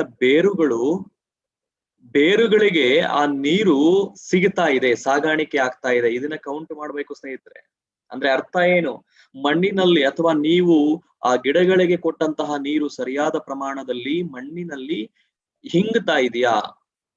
ಸೊ ತೇವಾಂಶ ಸಾಕಷ್ಟು ದಿನಗಳ ಮಟ್ಟಿಗೆ ಹಿಡ್ಕೊಳ್ಳೋದಕ್ಕೆ ಸಾಧ್ಯ ಆಗ್ತಾ ಇದೆಯಾ? ಸೊ ಈ ಪ್ರಮೇಯದಲ್ಲಿ ನಾವು ಅರ್ಥ ಮಾಡ್ಕೋಬೇಕಾಗಿರೋದು ಒಂದು ಅಂಶ. ಸೊ ನಮ್ಮ ನೀರಿನ ಒತ್ತಡ, ಅದರಲ್ಲಿರುವಂತಹ ಒಂದು ಮೇಲ್ಮೈ ಒತ್ತಡ ಅಂತ ಕರಿತೀವಿ, ಆ ಒತ್ತಡವನ್ನ ನಾವು ಬ್ರೇಕ್ ಮಾಡಬೇಕು. ಬ್ರೇಕ್ ಮಾಡಿದಾಗ ಮಾತ್ರ ನೀರು ತುಂಬಾ ಸರಾಗವಾಗಿ, ಸಡಿಲವಾಗಿ, ಸುಲಭವಾಗಿ ಹರಿಯೋದಿಕ್ಕೆ ಸ್ಟಾರ್ಟ್ ಆಗುತ್ತೆ. ಮಣ್ಣಿನಲ್ಲಿ ಅತಿ ಶೀಘ್ರವಾಗಿ ಹೀರ್ಕೊಳ್ಳೋದಕ್ಕೆ ಸಾಧ್ಯ ಆಗುತ್ತೆ. ಆ ಸಾಕಷ್ಟು ಪದರಗಳ ಒಳಗೆ, ಮಣ್ಣಿನ ಪದರಗಳಿಗೆ ತಲುಪುವ ವ್ಯವಸ್ಥೆ ಆಗುತ್ತೆ. ಮಾಡ್ಬೇಕಾಗಿರೋ ಕೆಲಸ ಏನ್ ಗೊತ್ತಾ? ಸೊ ಇದು ನ್ಯಾಚುರಲ್ ಆಗಲ್ಲ, ಬಟ್ ಬೇರೆ ರೂಪದಲ್ಲಿ ಮಾಡ್ಲೇಬೇಕು. ಏನು ಅಂದ್ರೆ ಬ್ರೇಕಿಂಗ್ ದಿ ಸರ್ಫೇಸ್ ಟೆನ್ಷನ್ ಅಂತ ಹೇಳ್ತೀವಿ. ಮೇಲ್ಮೈ ಒತ್ತಡ ಅಂತ ಕನ್ನಡದಲ್ಲಿ ಹೇಳ್ತೀವಿ. ಅದರ ನೀರಿನ ಮೇಲ್ಮೈ ಒತ್ತಡವನ್ನ ಬ್ರೇಕ್ ಮಾಡ್ಬೇಕು. ಬ್ರೇಕ್ ಮಾಡ್ಲಿಲ್ಲ ಅಂದ್ರೆ ಏನಾಗುತ್ತೆ? ಇಲ್ಲಿ ನಿಮಗೆ ಚಿತ್ರದಲ್ಲಿ ಗೊತ್ತಾಗ್ತಾ ಇದೆ ನೋಡಿ, ನೀರು ಹನಿಗಳ ರೂಪದಲ್ಲಿ ಉಳ್ಕೊಂಡಿರುತ್ತೆ, ಬಿಂದುಗಳ ರೂಪದಲ್ಲಿ ಇರುತ್ತೆ. ಆ ಬಿಂದುಗಳನ್ನ ಒಡಿಬೇಕು ಅಂದ್ರೆ ಬ್ರೇಕ್ ಮಾಡಿದಾಗ ಏನಾಗುತ್ತೆ ಅಂತ ಹೇಳಿದ್ರೆ ಇಲ್ಲಿ ನಿಮ್ಮ ಚಿತ್ರಪಟದಲ್ಲಿ ಗೊತ್ತಾಗ್ತಾ ಇದೆ, ಫೋಟೋದಲ್ಲಿ ಕಾಣಿಸ್ತಾ ಇದೆ. ಸೊ ಸ್ಪ್ರೆಡ್ ಆಗ್ತಾ ಇದೆ. ನೀರು ಒಂದು ಕಡೆ ನಿಂತ್ಕೊಂತಾ ಇಲ್ಲ, ಸ್ಪ್ರೆಡ್ ಆಗ್ತಾ ಇದೆ. ನೀರು ಒಂದು ಕಡೆ ನಿಂತ್ಕೊಳ್ದಿರ ಯಾವಾಗ ಸ್ಪ್ರೆಡ್ ಆಗುತ್ತೋ, ಸೊ ನನ್ನ ನೀರು ಸರಿಯಾಗಿ ಬಳಕೆ ಆಗ್ತಾ ಇದೆ. ಹಾಗೂ ಆ ಒಂದು ಎಲೆಯ ದೇಹ ಕಂಪ್ಲೀಟ್ ಆಗಿ ಹಚ್ಚ ಹಸಿರಾಗಿ ಕಾಣ್ತಾ ಇದೆ. ಯಾಕೆಂದ್ರೆ ತೇವಾಂಶ ಯಾವಾಗ ಚೆನ್ನಾಗಿ ನಾವು ಒದಗಿಸ್ತೀವೋ ಹಚ್ಚ ಹಸಿರಾಗಿ ಕಂಡು ಬರುತ್ತೆ. ಆರೋಗ್ಯಕರವಾಗಿ ಗಿಡ ಬೆಳೆಯೋದಕ್ಕೆ ಹೆಲ್ಪ್ ಆಗ್ತದೆ. ಅಂಡ್ ನೀರಿನ ಪ್ರಮಾಣದ ಅವಶ್ಯಕತೆ ಕೂಡ ನಾವು ಕಡಿಮೆಯಲ್ಲಿ ಇಟ್ಕೊಂಡು ವ್ಯವಸಾಯವನ್ನ ನಾವು ಮುಂದುವರಿಸ್ಕೊಂಡು ಹೋಗ್ಬೋದು. ಸೊ ಸೊ ಈ ಚಿತ್ರದಲ್ಲಿ ನಿಮ್ಗೆ ಅರ್ಥ ಆಗ್ಬಿಡುತ್ತೆ ಸ್ನೇಹಿತರೆ. ಅಂಡ್ ಇನ್ನು ವಿಶೇಷವಾಗಿ ಈ ಗುಣ ಏನಿದೆ ಸ್ನೇಹಿತರು, ಅರ್ಥ ಮಾಡ್ಕೊಳ್ಳಿ, ಈ ಗುಣ ಏನಿದೆ ಇನ್ನೊಂದು ಕಡೆ ನಿಮ್ಗೆ ಸಹಾಯಕ್ಕೆ ಬರುತ್ತೆ. ರೈತರು ಕರೆಕ್ಟ್ ಆಗಿ ಇದು ಕೂಲಂಕುಷವಾಗಿ ತುಂಬಾ ಒಂದು ಕ್ರಿಟಿಕಲ್ ಆಗಿ ಯೋಚನೆ ಮಾಡಿ ನೋಡಿದ್ರೆ, ಔಷಧಿಗಳ ಜೊತೆ ನಾವು ನೀರಲ್ಲಿ ಏನ್ ಮಿಕ್ಸ್ ಮಾಡ್ತೀವಿ ಔಷಧಿಗಳನ್ನ, ಅಲ್ಲೂ ಕೂಡ ಇದೇ ರೀತಿ ವಿಷಯವನ್ನ ನೀವು ರಿಕಲೆಕ್ಟ್ ಮಾಡ್ಕೋಬಹುದು. ಯಾವಾಗ ಬರೀ ನೀರ್ ಜೊತೆಗೆ ನಾನು ಔಷಧಿಗಳನ್ನ ಮಿಕ್ಸ್ ಮಾಡಿ ನಾನು ಸ್ಪ್ರೇ ಮಾಡೋದಕ್ಕೆ ಹೋಗ್ತೀನಿ, ನೀರು ಅಥವಾ ಈ ಒಂದು ಔಷಧಿ ಕಣಗಳು ಒಂದು ಕಡೆ ಅಥವಾ ನಿಂತ ಕಡೆ ನಿಲ್ಲಬಹುದು. ಯಾಕಂದ್ರೆ ಬಿಂದುಗಳು ನೀರಿನ ಜೊತೆಗೆ ನಿಂತ್ಕೋಬಹುದು, ಸರಿಯಾಗಿ ಸ್ಪ್ರೆಡ್ ಆಗದೆ ಇರಬಹುದು, ಸರಿಯಾಗಿ ಅದು ಭೇದಿಸಲು ಕಷ್ಟ ಆಗ್ಬಹುದು. ಈ ಪ್ರಮೇಯದಲ್ಲಿ ಏನಾಗ್ತಾ ಇದೆ, ಯಾವಾಗ ನಾನು ಆಕ್ಟಿವಿಟಿಯನ್ನ ಬಳಸುತ್ತೀನೋ ಯಾವಾಗ ಆಕ್ಟಿವೇಟಿನ ಬಳಸ್ತೀನೋ ಸೊ ಸಂಪೂರ್ಣವಾಗಿ ನನ್ನ ಔಷಧಿಗಳು ಬೆರೆಸ್ಕೊಳ್ಳೋದಕ್ಕೆ ಈಸಿ ಆಗುತ್ತೆ, ನೀರು ಸಡಿಲ ಆಗುತ್ತೆ, ಮೇಲ್ಮೈ ಒತ್ತಡವನ್ನ ಮುರಿತಾ ಇದ್ದೀನಿ. ಯಾವಾಗ ನೀರು ಸಡಿಲ ಆಗುತ್ತೋ, ನೀರು ಹಗುರ ಆಗುತ್ತೋ, ಸೊ ಕಂಪ್ಲೀಟ್ ಆಗಿ ನನ್ನ ಔಷಧಿಗಳು ಮಿಕ್ಸ್ ಚೆನ್ನಾಗಾಗತ್ತೆ, ಜೆಲ್ ಆಗುತ್ತೆ. ಈಗ ನಾನು ಅದನ್ನ ಸ್ಪ್ರೇ ಮಾಡಿದಾಗ, ಅದನ್ನ ಸಿಂಪಡಿಸೋದಕ್ಕೆ ಹೋದಾಗ ತುಂಬಾ ಸುಲಭವಾಗಿ ಗಿಡದ ಅಥವಾ ಎಲೆಯ ಎಲ್ಲಾ ಭಾಗಗಳಿಗೂ, ಕಾಂಡದ ಎಲ್ಲಾ ಭಾಗಗಳಿಗೂ ಸೊ ಈ ಔಷಧಿಗಳು ಗರಿಷ್ಠ ಮಟ್ಟದಲ್ಲಿ ಭೇದಿಸಲು ಸಹಾಯಕಾರಿ. ಯಾವಾಗ ಈ ಒಂದು ಕೆಲಸ ಕರೆಕ್ಟ್ ಆಗಿ ನಡೆಯುತ್ತೋ ಸ್ನೇಹಿತರೆ, ಅರ್ಥ ಮಾಡ್ಕೋಬಿಡಿ, ರೈತನಿಗೆ ಪದೇ ಪದೇ ಔಷಧಿ ಹೊಡೆಯೋದು ಆ ಪ್ರಮೇಯ ಕಡಿಮೆ ಆಗತ್ತೆ, ಆ ಆಫನ್ಸ್ ಫ್ರೀಕ್ವೆನ್ಸಿ ಕಡಿಮೆ ಆಗತ್ತೆ. ಎರಡನೇದು, ಒಂದು ಸಲ ಹೊಡೆದ ಔಷಧಿಯನ್ನೇ ನಾನು ಕರೆಕ್ಟ್ ಆಗಿ ಕೆಲಸ ಮಾಡಿಸಿದ್ರೆ, ಪರ್ಫಾರ್ಮೆನ್ಸ್ ಅನ್ನ ತೋರಿಸಿದ್ರೆ ರೋಗಗಳು ಕಂಟ್ರೋಲ್ಗೆ ಬರ್ತದೆ. ಪ್ರಮೇಯ ಪದೇ ಪದೇ ಹೊಡೆಯೋದು ಪ್ರಮೇಯ ಕಡಿಮೆ ಆಗ್ತದೆ. ಅಂಡ್ ನೀರು ಕಡಿಮೆ ಇದ್ರೂ ನಾನು ಒಂದು ಒಳ್ಳೆ ರೀತಿಯಲ್ಲಿ ವ್ಯವಸಾಯವನ್ನ ಮುಂದುವರ್ಸ್ಕೊಂಡು ಹೋಗ್ಬಹುದು. ಬೇರುಗಳಿಗೆ ಮಣ್ಣಲ್ಲಿ ತುಂಬಾ ಸುಲಭವಾಗಿ ನೀರು ಹರಿಯೋದಕ್ಕೆ ಅಥವಾ ತೇವಾಂಶವನ್ನ ಹಿಡ್ಕೊಳ್ಳೋದಕ್ಕೆ ಯಾವಾಗ ಸಾಧ್ಯ ಆಗುತ್ತೋ, ಬೇರುಗಳು ಚೆನ್ನಾಗಿ ಏನಾಗುತ್ತೆ, ರೂಟ್ಸ್ಗೆ ಸಿಕ್ಕಿದಾಗ ಗಿಡಗಳ ಆರೋಗ್ಯವಾಗಿರುತ್ತೆ. ಸೊ ಒಟ್ಟಾರೆ ಏನಾಗ್ತಾ ಇದೆ ಇಲ್ಲಿ, ಒಂದು ರೈತನಿಗೆ ಸಮಯ ಉಳಿತಾಯ ಆಗ್ಬೇಕು. ಪದೇ ಪದೇ ಯಾವಾಗ ಸಿಂಪಡಿಸೋದನ್ನ ಕಡಿಮೆ ಮಾಡ್ತಾನೋ ಸಮಯ ಸೇವ್ ಆಗುತ್ತೆ. ಎರಡನೇದು, ಖರ್ಚು ಕಡಿಮೆ ಮಾಡ್ಬೇಕು. ಸಾವಿರಾರು ರೂಪಾಯಿ ಖರ್ಚು ಮಾಡಿಕೊಂಡು ಔಷಧಿಗಳನ್ನ ಪದೇ ಪದೇ ಪ್ರತಿ ವಾರ ತಂದು ನಾನು ಅದನ್ನ ಸಿಂಪಡಿಸಬೇಕು ಅಂದ್ರೆ ನನ್ನ ಕೈಯಿಂದ ಎಷ್ಟು ಖರ್ಚಾಗ್ತಾ ಇದೆ, ಅದನ್ನ ಸೇವಿಂಗ್ಸ್ ಅನ್ನ ನಾನು ಮಾಡ್ಬೇಕು. ಸಾಕಷ್ಟು ಮಟ್ಟಿಗೆ ಇದು ಪ್ರಾಕ್ಟಿಕಲ್ ಆಗಿ ಕೂಡ ನೀವು ಗಮನಿಸಬಹುದು. ಯಾವಾಗ ನಾನು ವಾರಕ್ಕೆ 4 ಸಲ ನಾನು ಸ್ಪ್ರೇ ಮಾಡ್ತಿದ್ದವನು, ಅಥವಾ ತಿಂಗಳಿಗೆ ಅಂತ ಇಟ್ಕೊಳ್ಳಿ, ತಿಂಗಳಿಗೆ ನಾನು ಒಂದು 5-6 ಸಲ ನಾನು ಸ್ಪ್ರೇ ಮಾಡ್ತಾ ಇದ್ದೆ, ಅದನ್ನ 2 ಸಲಕ್ಕೆ ನಾನು ತಂದ್ರೆ ಅಥವಾ 3 ಸಲಕ್ಕೆ ತಂದ್ರೆ 50% ಉಳಿತಾಯ ಆಗ್ಲಿಲ್ವಾ ಸ್ನೇಹಿತರೆ? 50%. ಯಾಕೆ ನಾನು ಫ್ರೀಕ್ವೆನ್ಸಿ ಜಾಸ್ತಿ ಮಾಡ್ತೀನಿ? 1 ಸಲ ಹೊಡಿತೀನಿ, ಕಂಟ್ರೋಲ್ಗೆ ಬರಲ್ಲ. 2 ಸಲ ಹೊಡಿತೀನಿ, ಕಂಟ್ರೋಲ್ಗೆ ಬರಲ್ಲ. ಕಂಟ್ರೋಲ್ಗೆ ಬರೋವರೆಗೂ ನಾನು ಈ ಒಂದು ಔಷಧಿಗಳನ್ನ ಸಿಂಪಡಿಸ್ತಾ ಹೋಗ್ತೀನಿ. ಯಾಕೆ ಕಂಟ್ರೋಲ್ಗೆ ಬರ್ತಾ ಇಲ್ಲ? ನಾನು ಹೊಡೆದಂತಹ ಔಷಧಿ ಪ್ರಮಾಣ ಸರಿಯಾಗಿ ಗಿಡಗಳಿಗೆ ಭೇದಿಸಿಲ್ಲ. ಅದಕ್ಕೋಸ್ಕರ ನಾನು ಇಲ್ಲಿ ಕರೆಕ್ಟ್ ಆಗಿ ಆ ಕೆಲಸ ನಡೆದು ಬಿಟ್ರೆ ಏನಾಗ್ತಾ ಇದೆ, ಖಂಡಿತ ನಾನು ಸೇವಿಂಗ್ಸ್ ಅನ್ನ ರೈತರಿಗೆ ಇಲ್ಲಿ ತೋರಿಸಬಹುದು. ಹಂಗಂತ ಹೇಳಿ ನಿಮ್ಮ ಪ್ರಾಡಕ್ಟ್ ಪರ್ಚೇಸ್ ಮಾಡ್ತಿದೀವಲ್ಲ, ನನ್ನ ಪ್ರಾಡಕ್ಟ್ ಪರ್ಚೇಸ್ ಮಾಡ್ತಿದ್ದೀರಾ ಸ್ನೇಹಿತರೆ, ಬಟ್ ಎಷ್ಟು ಪ್ರಮಾಣವನ್ನ ಬಳಸ್ತಾ ಇದ್ದೀರಾ ಗಮನಿಸಿ ನೋಡಿ. ಕಡಿಮೆ ಪ್ರಮಾಣದಲ್ಲಿ ನನ್ನ ಉತ್ಪನ್ನ, ಫಸ್ಟ್ ಆಫ್ ಆಲ್ ನನ್ನ pricing is very cost effective. And ನೋಡಿ, ಇಲ್ಲಿ ನಾನು ಒಮ್ಮೆಗೆ ನಾನು ಖರ್ಚು ಮಾಡುವುದು ಅಥವಾ ನಾನು ಖರ್ಚು ಮಾಡುವಂತಹ ಒಂದು ಈ ಉತ್ಪನ್ನದ ಪ್ರಮಾಣ ಬರೀ 5 ml ಒಂದು ಕ್ಯಾನ್ಗೆ, 15 ಲೀಟರ್ ಇರುವಂತಹ ಒಂದು ಮಿಶ್ರಣದ ಕ್ಯಾನ್ಗೆ ನಾನು 5 ml ಪ್ರಾಡಕ್ಟ್ ಅನ್ನ ಬಳಸ್ಕೊಂಡ್ರೆ ಸಾಕು. ಅರ್ಥ ಮಾಡ್ಕೊಳ್ಳಿ ಎಷ್ಟು ಕಡಿಮೆ ಖರ್ಚಲ್ಲಿ ನಾನು ಕೆಲಸ ಮುಗಿಸ್ಕೋಬಹುದು.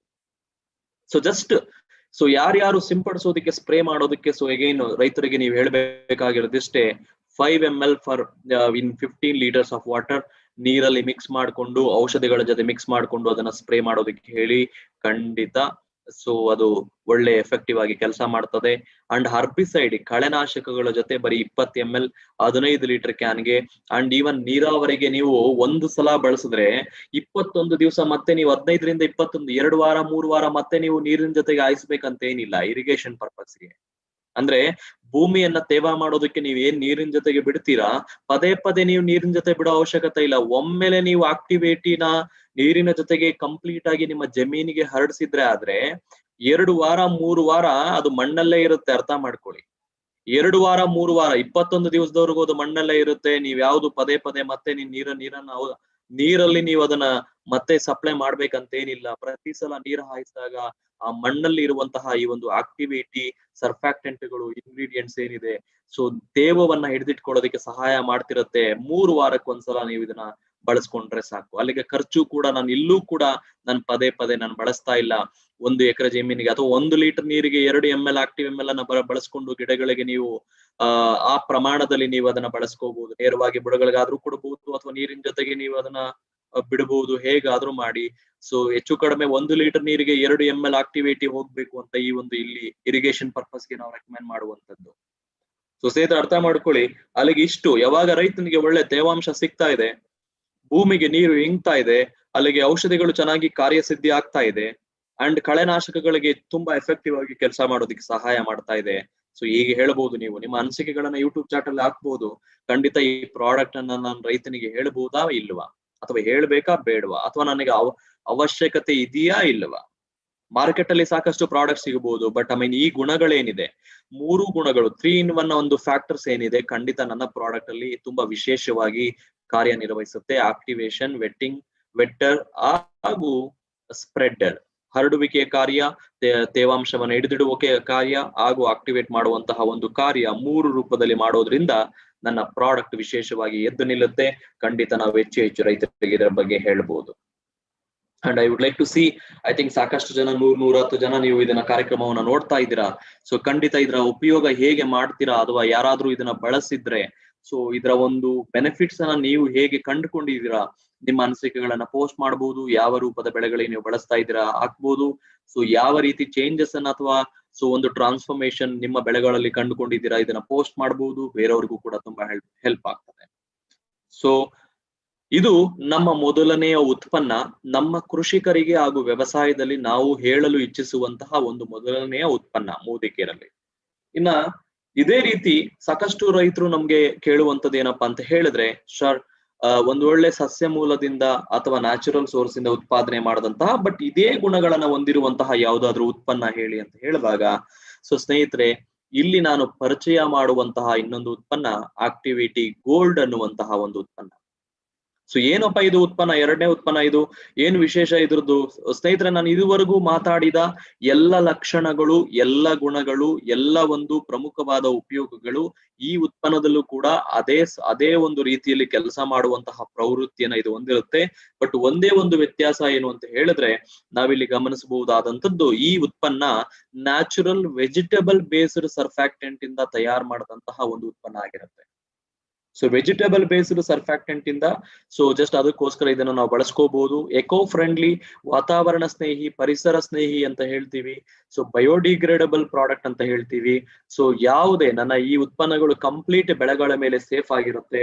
ನೀರನ್ನ ಹೀರ್ಕೊಳ್ಳೋದಕ್ಕೆ ತುಂಬಾ ಹೆಲ್ಪ್ ಆಗ್ತದೆ, ಸ್ಪ್ರೆಡ್ ಮಾಡೋದಕ್ಕೆ ಹೆಲ್ಪ್ ಆಗ್ತದೆ, ಆಕ್ಟಿವೇಟ್ ಮಾಡೋದಕ್ಕೂ ಕೂಡ ಹೆಲ್ಪ್ ಆಗ್ತದೆ.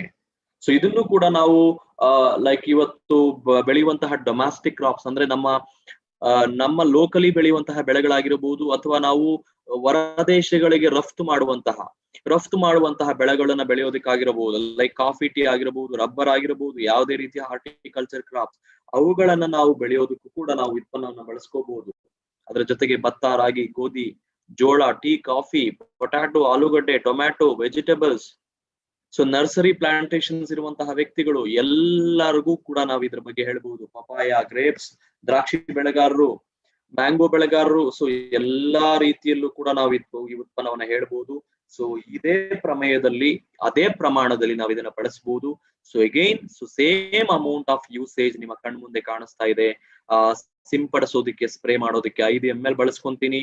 ಕಳೆನಾಶಕಗಳ ಜೊತೆ ನಾನು 20 ml 15 ಲೀಟರ್ ವಾಟರ್ಗೆ ಬಳಸ್ಕೊಂತೀನಿ. ಅಂಡ್ ನೀರು ಚೆನ್ನಾಗಿ ತೇವಾಂಶವನ್ನ ಹಿಡಿದಿಟ್ಕೊಳ್ಳೋದಕ್ಕೆ, ಭೂಮಿಯಲ್ಲಿ ಚೆನ್ನಾಗಿ ಅದು ಹಿಂಗೋದಕ್ಕೆ 1 ಲೀಟರ್ ನೀರಿಗೆ 2 ml ಅಂತೆ ಬಳಸಿ ಗಿಡಗಳಿಗೆ ನಾನು ಒದಗಿಸ್ತೀನಿ. ಸೊ ಈ ರೀತಿ ಅಂಶವನ್ನ ನೀವು ಎರಡನೇ ಪ್ರಾಡಕ್ಟ್ ಅಲ್ಲಿ ನೀವು ಕಂಡಿದ್ದೀರಾ. Natural and very plant based ingredients ಇಂದ ಉತ್ಪಾದನೆ ಮಾಡದಂತಹ, ಸೊ ಖಂಡಿತ ನಾನು ಇವಾಗ ಕನ್ನಡದಲ್ಲೇ ಹೇಳ್ತಾ ಇದ್ದೆ, ಹೂ ಬೆಳೆಗಾರರು ಅಂತ ಹೇಳಿದೆ. ಎಲ್ಲಾ ರೀತಿಯ ಬೆಳೆಗಳಿಗೂ ಇದನ್ನ ಸಿಂಪಡಿಸುವಂತದ್ದು. ಇದು ನಮ್ಮ ವಿಶೇಷವಾಗಿ ಒಂದಷ್ಟು ಏರಿಯಾವನ್ನ ರೈತರಿಗೆ ಸಹಾಯ ಮಾಡೋದಕ್ಕೆ. ಯಾವ್ಯಾವ ಏರಿಯಾ? ಸೊ ನೀರು ಕಡಿಮೆ ಪ್ರಮಾಣ ಇದ್ರೂ ಕೂಡ ಒಂದು ಒಳ್ಳೆ ಎಫೆಕ್ಟಿವ್ ಆಗಿ ನೀರನ್ನ ಬಳಸ್ಕೊಳ್ಳೋದಕ್ಕೆ ಹೆಲ್ಪ್ ಆಯ್ತು. ಎರಡನೇದು ಔಷಧಿಗಳನ್ನ ತುಂಬಾ ಎಫೆಕ್ಟಿವ್ ಆಗಿ ಬಳಸೋದಕ್ಕೆ ಹೆಲ್ಪ್ ಆಗ್ತಾ ಇದೆ. ಮೂರನೇದು ಗೊಬ್ಬರಗಳನ್ನ ಚೆನ್ನಾಗಿ ಅದನ್ನ ಕಾರ್ಯಗತ ಮಾಡೋದಕ್ಕೆ ಕೂಡ ದ್ರವ ರೂಪದ ಗೊಬ್ಬರಗಳ ಜೊತೆ ಇದನ್ನ ಬಳಸಿ ಸ್ಪ್ರೇ ಮಾಡುವಂತದ್ದು. ನಾಲ್ಕನೇದು ನಾವು ಮಾತಾಡದ ಹಾಗೆ ಕಳೆನಾಶಕಗಳ ಜೊತೆ ಕೂಡ ನಾವು ಇದನ್ನ ಬಳಸ್ಕೊಳ್ಳುವಂತದ್ದು ನೋಡ್ತಾ ಇದೀವಿ. ಅಂಡ್ ಸ್ಪ್ರೆಡ್ ಚೆನ್ನಾಗ್ ಆಗ್ತಾ ಇದೆ, ಇದನ್ನು ನೀವು ಗಮನಿಸಬಹುದು. ಅಂಡ್ ಆಕ್ಟಿವೇಟ್ ಮಾಡುತ್ತೆ. ಅದಕ್ಕೋಸ್ಕರ ನಾವ್ ಇದನ್ನ ಹೆಚ್ಚು ರೈತರಿಗೆ ಪ್ರಮೋಟ್ ಮಾಡಬಹುದು. ಅಂಡ್ ರೈತರಿಗೆ ನಂಬಿಕೆ ಬರೋದಕ್ಕೆ ಒಂದು ಸೂತ್ರವನ್ನ ನಾನು ನಿಮಗೆ ಟಿಪ್ಸ್ ಅನ್ನ ಹೇಳ್ತೀನಿ. ಸೊ ಎಸ್ಪೆಷಲಿ ಯಾರಾದ್ರೂ ರೈತರು ತುಂಬಾ ಅನುಮಾನ ವ್ಯಕ್ತಪಡಿಸಿದ್ರೆ ಅಥವಾ ಏನಾದ್ರೂ ಭಯ ವ್ಯಕ್ತಪಡಿಸಿದ್ರೆ ನೀವು ಒಂದು ಮಾತನ್ನ ಹೇಳ್ಬಹುದು, ಸಂಪೂರ್ಣವಾಗಿ ನಿಮ್ಮ ಜಮೀನಲ್ಲಿ ಅದನ್ನ ಬಳಸುವಂತಹ ಅವಶ್ಯಕತೆ ಇಲ್ಲ. ನಿಮ್ಮ ಜಮೀನು 1 ಎಕರೆ ಜಮೀನಿದ್ರೆ 1/4 ಭಾಗ ಮಾತ್ರ ನನ್ನ ಉತ್ಪನ್ನವನ್ನ ಸೇರಿಸಿ ನೀವು ವ್ಯವಸಾಯವನ್ನ ಮಾಡಿ, ಇನ್ನ ಮಿಕ್ಕ 3/4 ಭಾಗದ ಎಕರೆಯನ್ನ ನೀವು ಖಂಡಿತ ಏನಂತ ಹೇಳ್ತೀವಿ ಯಥಾ ಪ್ರಕಾರ ನೀವು ಮುಂದುವರಿಸಿ. ನಿಮಗೆ ಐ ಥಿಂಕ್ 2 ವಾರ ಅಥವಾ 3 ವಾರಗಳಲ್ಲಿ ಸಾಕಷ್ಟು ವ್ಯತ್ಯಾಸ ಕಂಡು ಬರುತ್ತೆ. ನಿಮಗೆ ಖುಷಿಯಾದಲ್ಲಿ ಮುಂದುವರಿಸಿ. ನಿಮಗೆ ಖುಷಿಯಾದಲ್ಲಿ ಇನ್ನೊಂದಷ್ಟು ಅಕ್ಕಪಕ್ಕದ ರೈತರಿಗೆ ಇದನ್ನ ತಿಳಿಸ್ಕೊಡಿ. ಇಷ್ಟೇ ಮಾತನ್ನ ಹೇಳ್ಬಿಟ್ಟು ಬಂದ್ಬಿಡಿ, ಖಂಡಿತ ನಿಮ್ಮ ರೈತ ಐ ಥಿಂಕ್ ಆ ಮಾತಿಗೆ ಮರಳಾಗ್ತಾನೆ, ಆ ಮಾತನ್ನ ಒಪ್ತಾನೆ. ಯಾಕೆಂದ್ರೆ ಅಷ್ಟು ಧೈರ್ಯ ನಮಗೆ ಇದೆ. ಯಾಕೆಂದ್ರೆ ಸಾಕಷ್ಟು ಟೆಸ್ಟಿಮೋನಿಯಲ್ಸ್, ಒಂದು ರಿಸಲ್ಟ್ ಗಳನ್ನ ಕೃಷಿ ವಿಶ್ವವಿದ್ಯಾಲಯಗಳಲ್ಲಿ ಸಂಶೋಧನೆಗೆ ಒಳಪಡಿಸಿ ಇದನ್ನ ಸಾಕಷ್ಟು ನಾವು ನೋಡ್ಕೊಂಡಿರೋದು, ಕಂಡುಕೊಂಡಿರೋದು, ಪರ್ಸನಲಿ ಇದನ್ನ ಬಳಸಿ ನೋಡಿರುವಂತದ್ದು, ಸಾಕಷ್ಟು ರೈತರ ಜೊತೆ ಚರ್ಚೆ ಮಾಡಿ ತಿಳ್ಕೊಂಡಿರುವಂತಹ ಅಂಶಗಳನ್ನ ನಿಮಗೆ ಹೇಳ್ತಾ ಇದ್ದೀವಿ. ಸೊ ಯಾವುದೇ ರೀತಿ ಭಯಭೀತಿ ಬೇಡ. ಸೊ ಇದನ್ನ ಬಳಸುವ ವಿಧಾನವನ್ನ ಇಲ್ಲಿ ನಾವು ಮನದಟ್ಟು ಮಾಡ್ಕೊಂಡಿದೀವಿ. ಸೊ ಇದಾದ್ಮೇಲೆ ನಾವು ಬಳಸುವಂತದ್ದು ಮೂರನೇ ಅಂಶ. ಸೊ ಮೂರನೇ ಅಂಶ ಏನಪ್ಪಾ ಅಂತ ಹೇಳಿದ್ರೆ ಆಕ್ಟಿವ್ಸೈಮ್ ಅಂತ ಹೇಳುವಂತದ್ದು. ಸೊ ಆಕ್ಟಿವ್ಸೈಮ್ ಅನ್ನ ಚರ್ಚೆ ಮಾಡೋದಕ್ಕಿಂತ ಮುಂಚೆ ಸ್ನೇಹಿತರೆ, ಇಲ್ಲಿ ಒಂದು ಸಮಸ್ಯೆಯನ್ನ ನಿಮ್ಮ ಮುಂದೆ ನಾನು ತರ್ತಾ ಇದ್ದೀನಿ. ಏನ್ ಸಮಸ್ಯೆ ಅಂತ ಹೇಳಿದ್ರೆ, ನಮ್ಮೆಲ್ಲರಿಗೂ ಗೊತ್ತಿರೋ ಹಾಗೆ ಆಕ್ಚುಲಿ ನಮ್ಮ ಮಣ್ಣಲ್ಲಿ ಐ ಥಿಂಕ್ ಸಾಕಷ್ಟು ರಾಸಾಯನಿಕಗಳನ್ನ ಸೇರಿಸ್ಬಿಟ್ಟಿದೀವಿ. ಐ ಥಿಂಕ್ ಜೀವರಾಶಿ ತುಂಬಾ ಕಡಿಮೆ ಆಗ್ತಾ ಇದೆ. ರೈಟ್? ಜೀವರಾಶಿ ಅಂದ್ರೆ ಇನ್ಕ್ಲೂಡಿಂಗ್ ರೈಟ್ ಫ್ರಮ್ ದಿ ಎರೆಹುಳ. ನೀವು ಗಮನಿಸಿ ನೋಡಿ, ಆಕ್ಚುಲಿ ಎರೆಹುಳ ಮೊದಲಿದ್ದಷ್ಟು ನಮ್ಮ ಮಣ್ಣಲ್ಲಿ ಇಲ್ಲ ಈಗ. ಓಕೆ, ಅಂಡ್ ಮಣ್ಣಿನಲ್ಲಿ ಇರಬೇಕಾದಂತಹ ರೈತ ಸ್ನೇಹಿ ಬ್ಯಾಕ್ಟೀರಿಯಾಗಳ ಪ್ರಮಾಣ ಕಡಿಮೆ ಆಗ್ತಾ ಇದೆ. ರೈತ ಸ್ನೇಹಿ ಬ್ಯಾಕ್ಟೀರಿಯಾ, ರೈತ ಸ್ನೇಹಿ ಎರೆಹುಳಗಳು, ಸೊ ಮಣ್ಣಿನಲ್ಲಿ ಇರಬೇಕಾದಂತಹ ಪೋಷಕಾಂಶ ಅಸಮತೋಲನ ಉಂಟಾಗ್ತಾ ಇದೆ. ಮಣ್ಣಿನಲ್ಲಿ ಇರಬೇಕಾದ ಖನಿಜಾಂಶಗಳು ಅಸಮತೋಲನ ಉಂಟಾಗ್ತಾ ಇದೆ.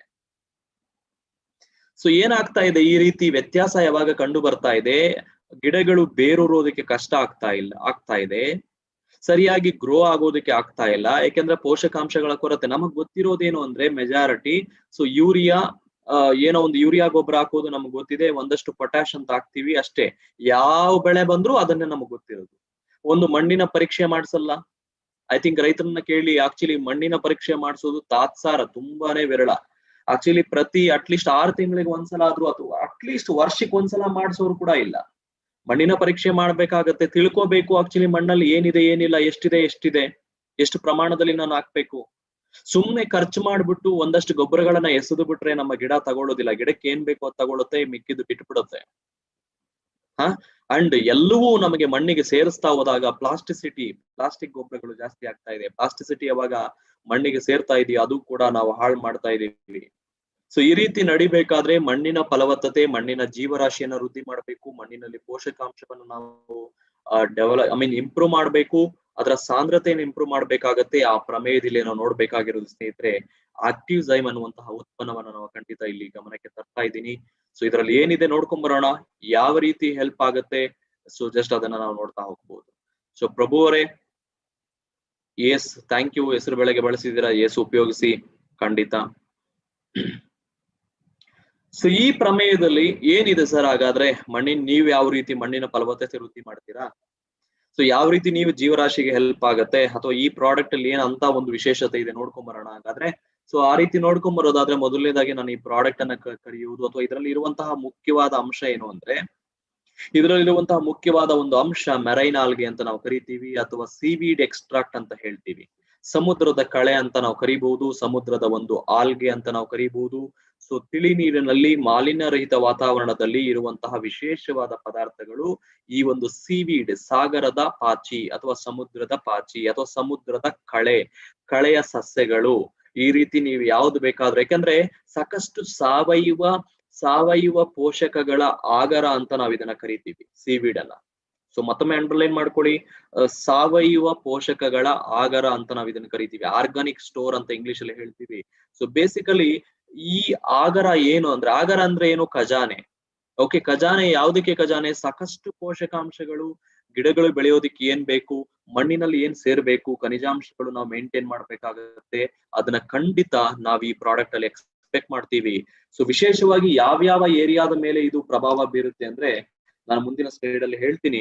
ಬಟ್ ಮೊದಲನೇದಾಗಿ ಒಂದು ಮನುಷ್ಯ ಅಥವಾ ಒಂದು ಮಗು ಬೆಳವಣಿಗೆ ಆಗೋದಿಕ್ಕೆ ಯಾವ ರೀತಿ ನಾವು ಊಟದ ಮೂಲಕ ಅಥವಾ ಸಪ್ಲಿಮೆಂಟ್ಸ್ ಮೂಲಕ ಪ್ರೋಟೀನ್ ಕೊಡ್ತೀವಿ, ವಿಟಮಿನ್ ಕೊಡ್ತೀವಿ, ಖನಿಜ ಲವಣಗಳು ಕೊಡ್ತೀವಿ, ಅದೇ ರೀತಿ ಒಂದು ಗಿಡ ಬೆಳೆಯೋದಕ್ಕೂ ಕೂಡ ಮೊದಲನೇದಾಗಿ ನಾವು ಬೇಕಾದಂತಹ ಪೋಷಕಾಂಶಗಳನ್ನ ನಾವು ಮನದಟ್ಟು ಮಾಡ್ಕೋಬೇಕು. ಈ ಉತ್ಪನ್ನದಲ್ಲೂ ಕೂಡ ಗಿಡ ಬೆಳವಣಿಗೆಗೆ ಸಹಾಯಕಾರಿಯಾಗುವಂತಹ 60ಕ್ಕೂ ಅಧಿಕ ಖನಿಜ ಲವಣಗಳು ಈ ಒಂದು ಆಗರದಲ್ಲಿದೆ, ಈ ಒಂದು ಮೂಲದಲ್ಲಿದೆ. 21 ಅಮೈನೋ ಆಸಿಡ್ಗಳು ಅದೇ ರೀತಿ ಕಾರ್ಬೋಹೈಡ್ರೇಟ್ಗಳು ಗಿಡ ಎತ್ತರ ಬೆಳೆಯೋದಕ್ಕೆ ಬೇಕಾದಂತಹ ಹಾರ್ಮೋನುಗಳ ಸಹಾಯ ಹಾಗೂ ಪೋಷಕಾಂಶಗಳ ಒಂದು ಆಗರ ಅಂತ ಹೇಳ್ಬೋದು. ಸೊ ಈ ಒಟ್ಟಾರೆ ಈ ಒಂದು ಉತ್ಪನ್ನ ಏನಿದೆ ನನಗೆ ರೈತರಿಗೆ ಯಾವ ರೀತಿ ಉಪಯೋಗಕ್ಕೆ ಬರುತ್ತೆ ಅಂತ ಹೇಳಿದಾಗ ನಾನು ಒಂದು 5-6 ಒಂದು ವಿಶೇಷವಾದ ಪಾಯಿಂಟ್ಸ್ ಅನ್ನ ಎಕ್ಸ್ಪ್ಲೈನ್ ಮಾಡ್ತೀನಿ. ಸೊ ಮೊದಲನೇದಾಗಿ ನಾನು ಹೇಳುವಂತದ್ದು ಮಣ್ಣಿನ ಆರೋಗ್ಯದ ಸ್ಥಿತಿಯನ್ನ ಸುಧಾರಿಸುವಂತದ್ದು. ಮಣ್ಣಿನ ಆರೋಗ್ಯವನ್ನ ಸುಧಾರಿಸುವಂತದ್ದು ಯಾವಾಗ ಮಣ್ಣಿನ ಆರೋಗ್ಯ ಸುಧಾರಿಸುತ್ತೋ ಬೀಜಗಳು ಕೊಳೆತು ಹೋಗುವುದು ಅಥವಾ ಬೀಜಗಳು ವೇಸ್ಟ್ ಆಗುವುದು ಸ್ವಲ್ಪ ಪ್ರಮಾಣ ಕಡಿಮೆ ಮಾಡಬಹುದು, ಮೊಳಕೆ ಒಡೆಯೋದಕ್ಕೆ ತುಂಬಾ ಹೆಲ್ಪ್ ಆಗ್ತದೆ. ಸೊ ಅದಕ್ಕೋಸ್ಕರ ಮೊದಲನೇದಾಗಿ ಸೀಡ್ಲಿಂಗ್ ಗ್ರೋತ್ ಅಂತ ಹೇಳ್ತೀವಿ.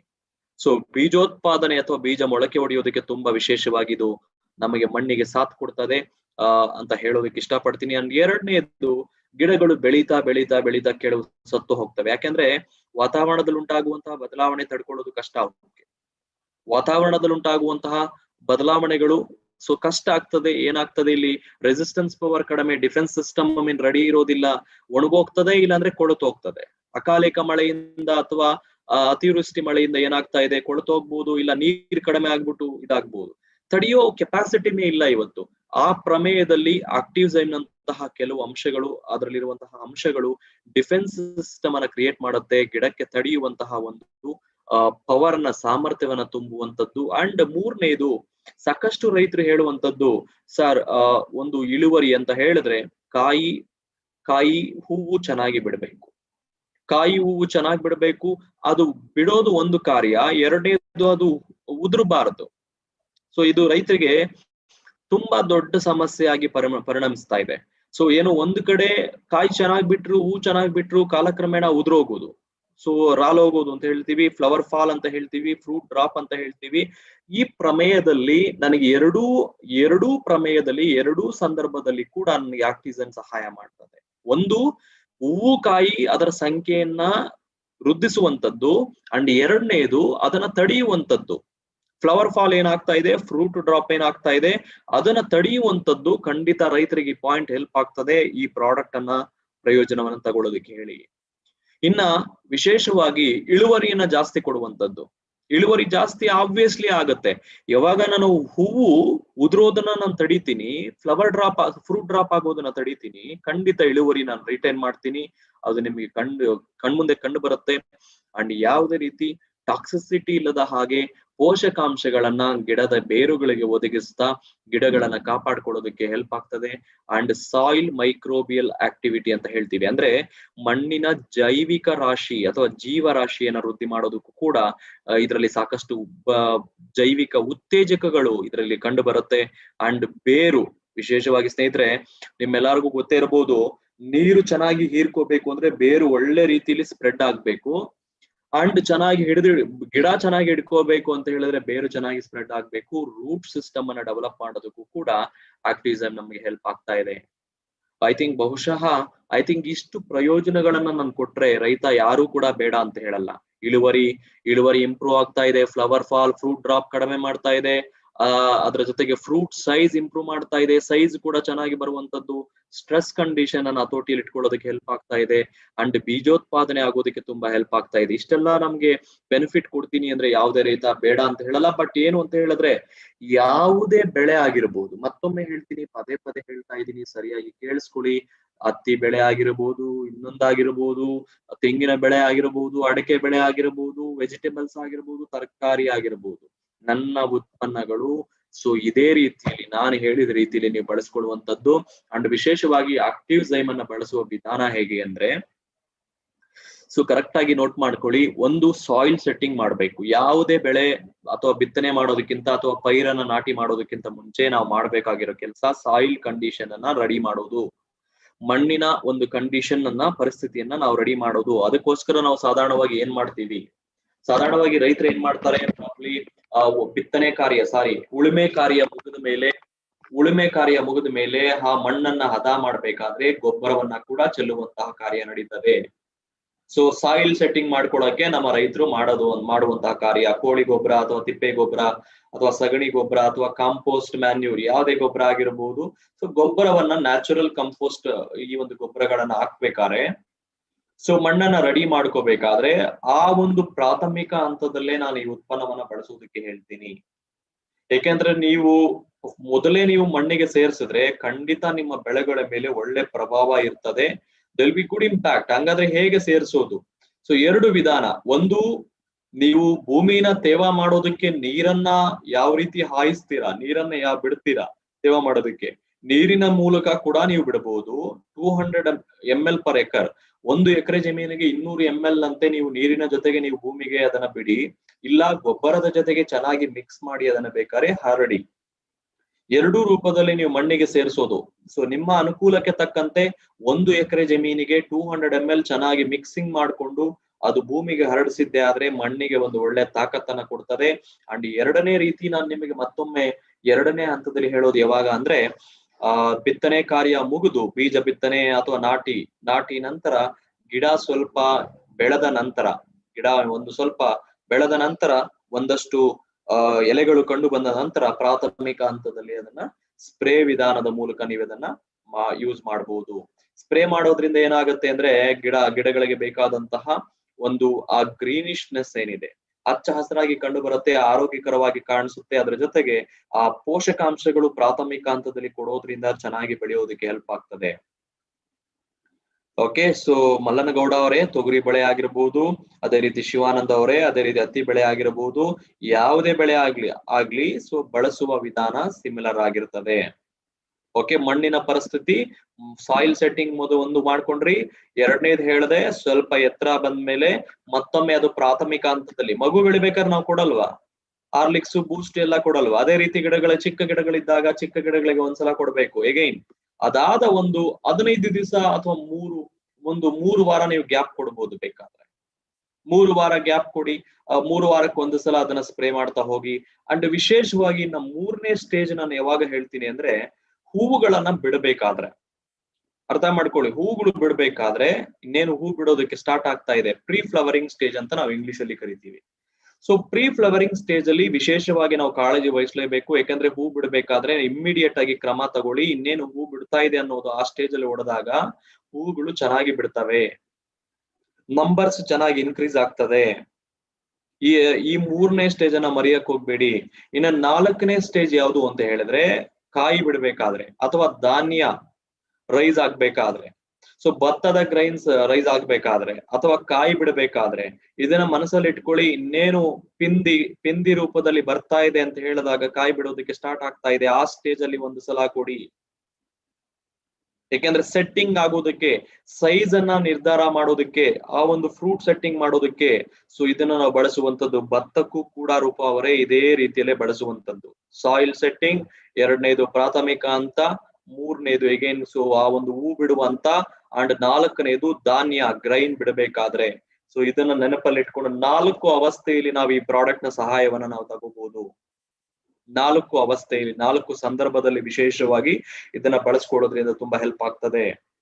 ಓಕೆ, ಸೊ 1 ಎಕರೆ ಜಮೀನಿಗೆ 200 ml ಅಂತ ಇದನ್ನ ಬಳಸ್ಕೊಳ್ಳುವಂತದ್ದು. 1 ಎಕರೆ ಜಮೀನಿಗೆ ಏನಕ್ಕೆ? ಮಣ್ಣಿಗೆ ಸಪೋರ್ಟ್ ಮಾಡೋದಕ್ಕೆ. ಇನ್ನ ಸ್ಪ್ರೇ ವಿಧಾನದ ಮೂಲಕ ನಾನು 3 ಸ್ಟೇಜ್ ಹೇಳಿದೆ. ಪ್ರಾಥಮಿಕ ಹಂತ ವೆಜಿಟೇಟಿವ್ ಸ್ಟೇಜ್, ಎರಡನೇದು ಪ್ರೀ ಫ್ಲವರಿಂಗ್ ಸ್ಟೇಜ್ ಹೂ ಬಿಡುವುದಕ್ಕಿಂತ ಮುಂಚೆ, ಅಂಡ್ 3ನೇ ಸ್ಟೇಜ್ ಅನ್ನ ನಾನು ಹೇಳಿದ್ದೆ ಇನ್ನೇನು ಧಾನ್ಯ ಬಿಡ್ತಾ ಇದೆ, ಗ್ರೈನ್ಸ್ ಬರ್ತಾ ಇದೆ, ಆ ಸ್ಟೇಜ್ ಅಲ್ಲಿ ಇನ್ನೊಂದು ಸಲ ನೀವು ಅದನ್ನ ಮಾಡ್ಕೊಳ್ಳಿ. ಸೊ ಈ ರೀತಿ ಮಾಡೋದ್ರಿಂದ ಇಳುವರಿ ಚೆನ್ನಾಗಿ ಬರುತ್ತೆ, ಮಣ್ಣಿನ ಫಲವತ್ತತೆ ವೃದ್ಧಿ ಆಗತ್ತೆ. ಸೊ ಖಂಡಿತ ಒಂದು ಒಳ್ಳೆಯ ಇಳುವರಿ ತೆಗೆಯೋದಕ್ಕೆ ನಮಗೆ ಈ ಒಂದು ಉತ್ಪನ್ನ ನಮಗೆ ಸಹಾಯ ಮಾಡ್ತದೆ. ಅಂಡ್ ಇದೇ ರೀತಿ ವಿಶೇಷವಾಗಿ ಆಕ್ಚುಲಿ ಒಂದು ಅಡ್ವಾನ್ಸ್ಡ್ ಫಾರ್ಮುಲಾ ಇದೇ ಒಂದು ಗುಣಗಳನ್ನ ನಮ್ಗೆ ಹೆಲ್ಪ್ ಮಾಡೋದಕ್ಕೆ ಆಕ್ಟಿವ್ ಮ್ಯಾಕ್ಸ್ ಅನ್ನುವಂತಹ ಪ್ರಾಡಕ್ಟ್ ಅನ್ನ ಕೂಡ ನಮ್ಮ ಮೋದಿಕೆ ನಮಗೆ ಕೊಟ್ಟಿದೆ. ಅದನ್ನ ಕೂಡ ನಾವು ಬಳಸ್ಕೋಬಹುದು. ಸೊ ಇದು ಆಕ್ಟಿವ್ಸೈಮ್ ನಂತೆ ಇದು ಕೂಡ ಕಾರ್ಯನಿರ್ವಹಿಸುತ್ತೆ. ಸೊ ಇದನ್ನ ಬಯೋಸ್ಟಿಮ್ಯುಲೆಂಟ್ ಅಂತ ಹೇಳ್ತೀವಿ. ಸೊ ಪ್ಲಾಂಟ್ ಗ್ರೋತ್ ಆಗೋದಕ್ಕೆ, ಪ್ರೊಡಕ್ಟಿವಿಟಿ ಇಂಪ್ರೂವ್ ಮಾಡೋದಕ್ಕೆ, ಇಳುವರಿ ಚೆನ್ನಾಗಿ ತರೋದಕ್ಕೆ ಈ ಪ್ರಾಡಕ್ಟ್ ಅನ್ನ ಮೋದಿಕೆರೋರು ನಮಗೆ ಸೊ ಕಬ್ಬಿನ ಬೆಳೆಗೆ ಆಗಿರ್ಬೋದು, ಭತ್ತ, ರಾಗಿ, ಗೋಧಿ, ಜೋಳ ಎಲ್ಲದಕ್ಕೂ ನಾನು ಹೇಳಿದ ರೀತಿಯಲ್ಲೇನೆ ನೀವು ಬಳಸ್ಕೊಂಡ್ರೆ ಸಾಕು. ಓಕೆ, ಸೊ ಆಕ್ಟಿವ್ ಮ್ಯಾಕ್ಸ್ ಅನ್ನ ನಾವು ಇಲ್ಲಿ ವಿಶೇಷವಾಗಿ ಇಲ್ಲೂ ಕೂಡ ಅಷ್ಟೇ ಜರ್ಮಿನೇಷನ್ ಪ್ರಾಬ್ಲಮ್ ಅನ್ನ ಅವಾಯ್ಡ್ ಮಾಡೋದಕ್ಕೆ, ಅಂದ್ರೆ ಸರಿಯಾಗಿ ಮೊಳಕೆ ಹೊಡಿತಾ ಇಲ್ಲ, ಬೀಜ ಬಿತ್ತನೆ ಮಾಡದ್ಮೇಲೆ ವೇಸ್ಟ್ ಆಗ್ತಾ ಇದೆ, ಸೊ ಜರ್ಮಿನೇಟ್ ಆಗ್ತಾ ಇಲ್ಲ, ಬೀಜೋತ್ಪಾದನೆ ಆಗ್ತಾ ಇಲ್ಲ. ಸೊ ಗಿಡ ಪ್ಲಾಂಟೇಶನ್ ಗೆ ಹೆಲ್ಪ್ ಮಾಡೋದಕ್ಕೆ ಏನಾದ್ರೂ ಇದ್ರೆ ಹೇಳಿ ಅಂತ ಹೇಳಿದಾಗ ಆಕ್ಟಿವ್ ಮ್ಯಾಕ್ಸ್ ಖಂಡಿತ ಇಲ್ಲಿ ಹೆಲ್ಪ್ ಆಗ್ತದೆ. ಸಾಯಿಲ್ ಹೆಲ್ತ್ ಅನ್ನ ಇಂಪ್ರೂವ್ ಮಾಡ್ತದೆ, ಇಳುವರಿ ಚೆನ್ನಾಗಿ ತಂದ್ಕೊಡ್ತದೆ. ಅಂಡ್ ಗೊಬ್ಬರದ ಅವಶ್ಯಕತೆಯನ್ನ ಕಾಲಕ್ರಮೇಣ ನಮಗೆ ಕಡಿಮೆ ಮಾಡೋದಕ್ಕೆ ನಮಗೆ ಆಕ್ಟಿವ್ ಮ್ಯಾಕ್ಸ್ ಹೆಲ್ಪ್ ಆಗ್ತದೆ ಸ್ನೇಹಿತರೆ. ಇದನ್ನ ನಾವು ನೆನಪಲ್ಲಿ ಇಟ್ಕೋಬಹುದು. ಈ ಪ್ರಾಡಕ್ಟ್ ಅಲ್ಲಿ ಇರುವಂತಹ ವಿಶೇಷವಾದ ಒಂದು ಉಪಯೋಗ ಏನು ಅಂದ್ರೆ, ಇದರಲ್ಲಿ ಬಳಸಿರುವಂತಹ ಟೆಕ್ನಾಲಜಿ ನಮ್ಮ ಮಣ್ಣಲ್ಲಿ ಪೋಷಕ ಅಂಶಗಳು ಏನಿದೆ ಅದನ್ನ ಸರಿಯಾದ ಪ್ರಮಾಣದಲ್ಲಿ ನಮ್ಮ ಗಿಡಗಳಿಗೆ ಹೊಂದಿಸುವ ಕಾರ್ಯ ಮಾಡ್ಕೊಡ್ತದೆ. ಇದರಲ್ಲಿ ಏನಿದೆ ಅಂತ ಹೇಳಿದಾಗ ಮತ್ತೊಮ್ಮೆ ಹೇಳ್ತಾ ಇದ್ದೀನಿ, ಸೀವೀಡ್ ಅಗೈನ್ ಸಾವಯವ ಪೋಷಕಾಂಶಗಳ ಸಾಗರ. ಇಲ್ಲೂ ಕೂಡ ಸೀವೀಡ್ ಅನ್ನ ಬಳಸ್ಕೊಂಡಿದ್ದಾರೆ. ಸಾಕಷ್ಟು ಒಂದು ಗ್ರೋತ್ ಹಾರ್ಮೋನ್ಸ್ ಅನ್ನ ನಾವು ಇಲ್ಲಿ ಬಳಸಿದೀವಿ, ಪೋಷಕಾಂಶಗಳನ್ನ ಇಲ್ಲಿ ಬಳಸಿದೀವಿ, ಖನಿಜ ಲವಣಗಳು ಇದರಲ್ಲಿ ನೋಡ್ತಾ ಇದೀವಿ. ಮಣ್ಣಿಗೆ ಇದನ್ನ ಸೇರಿಸೋದ್ರ ಮೂಲಕ ಮಣ್ಣಿನ ಒಂದು ಫಲವತ್ತತೆ ಕಾಪಾಡ್ಕೊಳ್ತಾ ಇದೀವಿ. ಈ ಸ್ಟೇಜ್ ಅಲ್ಲಿ ನಮಗೆ ಆಕ್ಟಿವ್ ಮ್ಯಾಕ್ಸ್ ಅನ್ನ ನಾವು ಬಳಸ್ಕೊಡುವಂತದ್ದು. ಹಾಗಾದ್ರೆ ಎಲ್ಲೆಲ್ಲಿ ಬಳಸುವಂತದ್ದು, ಏನೇನ್ ಪ್ರಯೋಜನ ಆಗತ್ತೆ ಗಮನಿಸಿ ನೋಡಿ. ಮೊದಲನೇದಾಗಿ ಹೇಳಿದ್ದೆ, ಕರೆಕ್ಟ್ ಆಗಿ ನೀವು ಮಣ್ಣಿಗೆ ಇದನ್ನ ನೀವು ತಲುಪಿಸಿದ್ರೆ, ಪ್ರಾಥಮಿಕ ಹಂತದಲ್ಲಿ ಮಣ್ಣಿಗೆ ಸಾಯಿಲ್ ಸೆಟ್ಟಿಂಗ್ ಇದನ್ನ ಮಾಡಿದ್ರೆ ಯಾವ ರೀತಿ ಮಾಡ್ಬೇಕು ಅಂತ ಹೇಳ್ತೀನಿ. ಸೀಡ್ ಜರ್ಮಿನೇಷನ್ ಅಂದ್ರೆ ಬೀಜ ಚೆನ್ನಾಗಿ ಮೊಳಕೆ ಹೊಡಿತದೆ. ಎರಡನೇದು ಫೋಟೋಸಿಂಥಸಿಸ್ ಅಂದ್ರೆ ಗಿಡಗಳು ಚೆನ್ನಾಗಿ ಹಸಿರಾಗಿ ಕಾಣೋದಲ್ದಿರ ಆಹಾರ ಉತ್ಪಾದನೆ ಚೆನ್ನಾಗಿ ಗಿಡದಲ್ಲಿ ಆಗ್ತದೆ. ಇನ್ನು ಮೂರನೇದು ಬೇರುಗಳು ಚೆನ್ನಾಗಿ ಸ್ಪ್ರೆಡ್ ಆಗ್ತದೆ, ರೂಟ್ ಗ್ರೋತ್ ಒಳ್ಳೆ ಸ್ಟಿಮ್ಯುಲೇಟ್ ಆಗ್ತದೆ. ನಾಲ್ಕನೇದು ಗಿಡಗಳಿಗೆ ಉಂಟಾಗುವಂತಹ ಒತ್ತಡವನ್ನ ತಡ್ಕೊಳ್ಳೋದಕ್ಕೆ ನಮ್ಗೆ ಇಲ್ಲಿ ಹೆಲ್ಪ್ ಆಗ್ತದೆ. ಅಂಡ್ ಫ್ಲವರಿಂಗ್, ಫ್ಲವರಿಂಗ್ ಫ್ರೂಟಿಂಗ್ ಚೆನ್ನಾಗಿ ಆಗೋದಕ್ಕೆ ಹೆಲ್ಪ್ ಆಗ್ತದೆ. ಅದರ ಸೈಜ್ ನಂಬರ್ ಚೆನ್ನಾಗಿ ಇನ್ಕ್ರೀಸ್ ಆಗೋದಕ್ಕೆ ಆಗ್ಬೇಕಾಗ್ತದೆ. ಅಂಡ್ ಒಳ್ಳೆ ಇಳುವರಿ ತಂದ್ಕೊಡೋದಕ್ಕೂ ಕೂಡ ಆಗ್ತದೆ. ಇದು ಯಾವುದೇ ಗೊಬ್ಬರಗಳಿಗೆ ರಿಪ್ಲೇಸ್ಮೆಂಟ್ ಅಲ್ಲ. ನಾನು ಗೊಬ್ಬರ ಬಳಸೋದನ್ನ ಹಾಕ್ಲೇಬೇಕು, ಬಟ್ ಆ ಗೊಬ್ಬರಗಳು ಸಮರ್ಪಕವಾಗಿ ನಮ್ಮ ಜಮೀನಲ್ಲಿ ಬಳಸ್ಕೊಡೋದಕ್ಕೆ ಇದು ನಮಗೆ ಆಕ್ಟಿವ್ ಮ್ಯಾಕ್ಸ್ ಹೆಲ್ಪ್ ಆಗ್ತದೆ, ಆಕ್ಟಿವ್ ಝೈಮ್ ಹೆಲ್ಪ್ ಆಗ್ತದೆ. ಅಂಡ್ ಕಾಲಕ್ರಮೇಣ ಮಹೇಶ್ ಅವರೇ, ನೀವು ಬಳಸುವಂತಹ ಗೊಬ್ಬರದ ಪ್ರಮಾಣ ಏನಿದೆ ಕಡಿಮೆ ಮಾಡಬಹುದು. ಯಾಕೆಂದ್ರೆ ಯಾವಾಗ ನಾನು ಬಳಸಿದಂತಹ ಗೊಬ್ಬರನೇ ನನ್ನ ಮಣ್ಣಲ್ಲಿ ಚೆನ್ನಾಗಿ ಕಾರ್ಯನಿರ್ವಹಿಸ್ತಾ ಇದೆ, ಪದೇ ಪದೇ ನಾನು ಗೊಬ್ಬರ ಹಾಕ್ಬೇಕಾದ ಅವಶ್ಯಕತೆ ಬರೋದಿಲ್ಲ. ನನ್ನ ಮಣ್ಣಲ್ಲಿ ಸಾವಯವ ಜೈವಿಕ ಅಂಶಗಳು ಯಾವಾಗ ವೃದ್ಧಿ ಆಗತ್ತೆ, ಕಾಲಕ್ರಮೇಣ ನಾನು ಗೊಬ್ಬರಗಳನ್ನ ಕಡಿಮೆ ಮಾಡಬಹುದು. ನನ್ನ ಭೂಮಿ ಪರಿವರ್ತನೆ ಆಗುತ್ತೆ. That is the possibility. Active Max ನ ಒಂದು ದೂರವಾಗಿ ನಾನು ದೂರ ಆಲೋಚನೆ ನಾನು ಮಾಡೋದಾದ್ರೆ ನನ್ನ ಭೂಮಿ ಪರಿವರ್ತನೆ ಆಗೋದ್ರಿಂದ ಅನವಶ್ಯಕವಾಗಿ ನಾನು ಹಾಕ್ಬೇಕಾದಂತಹ ಗೊಬ್ಬರದ ಪ್ರಮಾಣ ಕಡಿಮೆ ಮಾಡ್ಕೋಬಹುದು.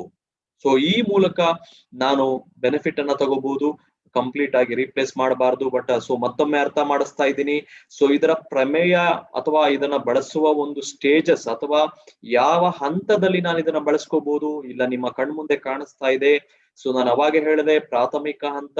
ಎರಡನೇದು ಫ್ಲವರ್ ಇನಿಷಿಯೇಷನ್, ಹೂವು ಬಿಡುವ ಒಂದು ಕಾಲ.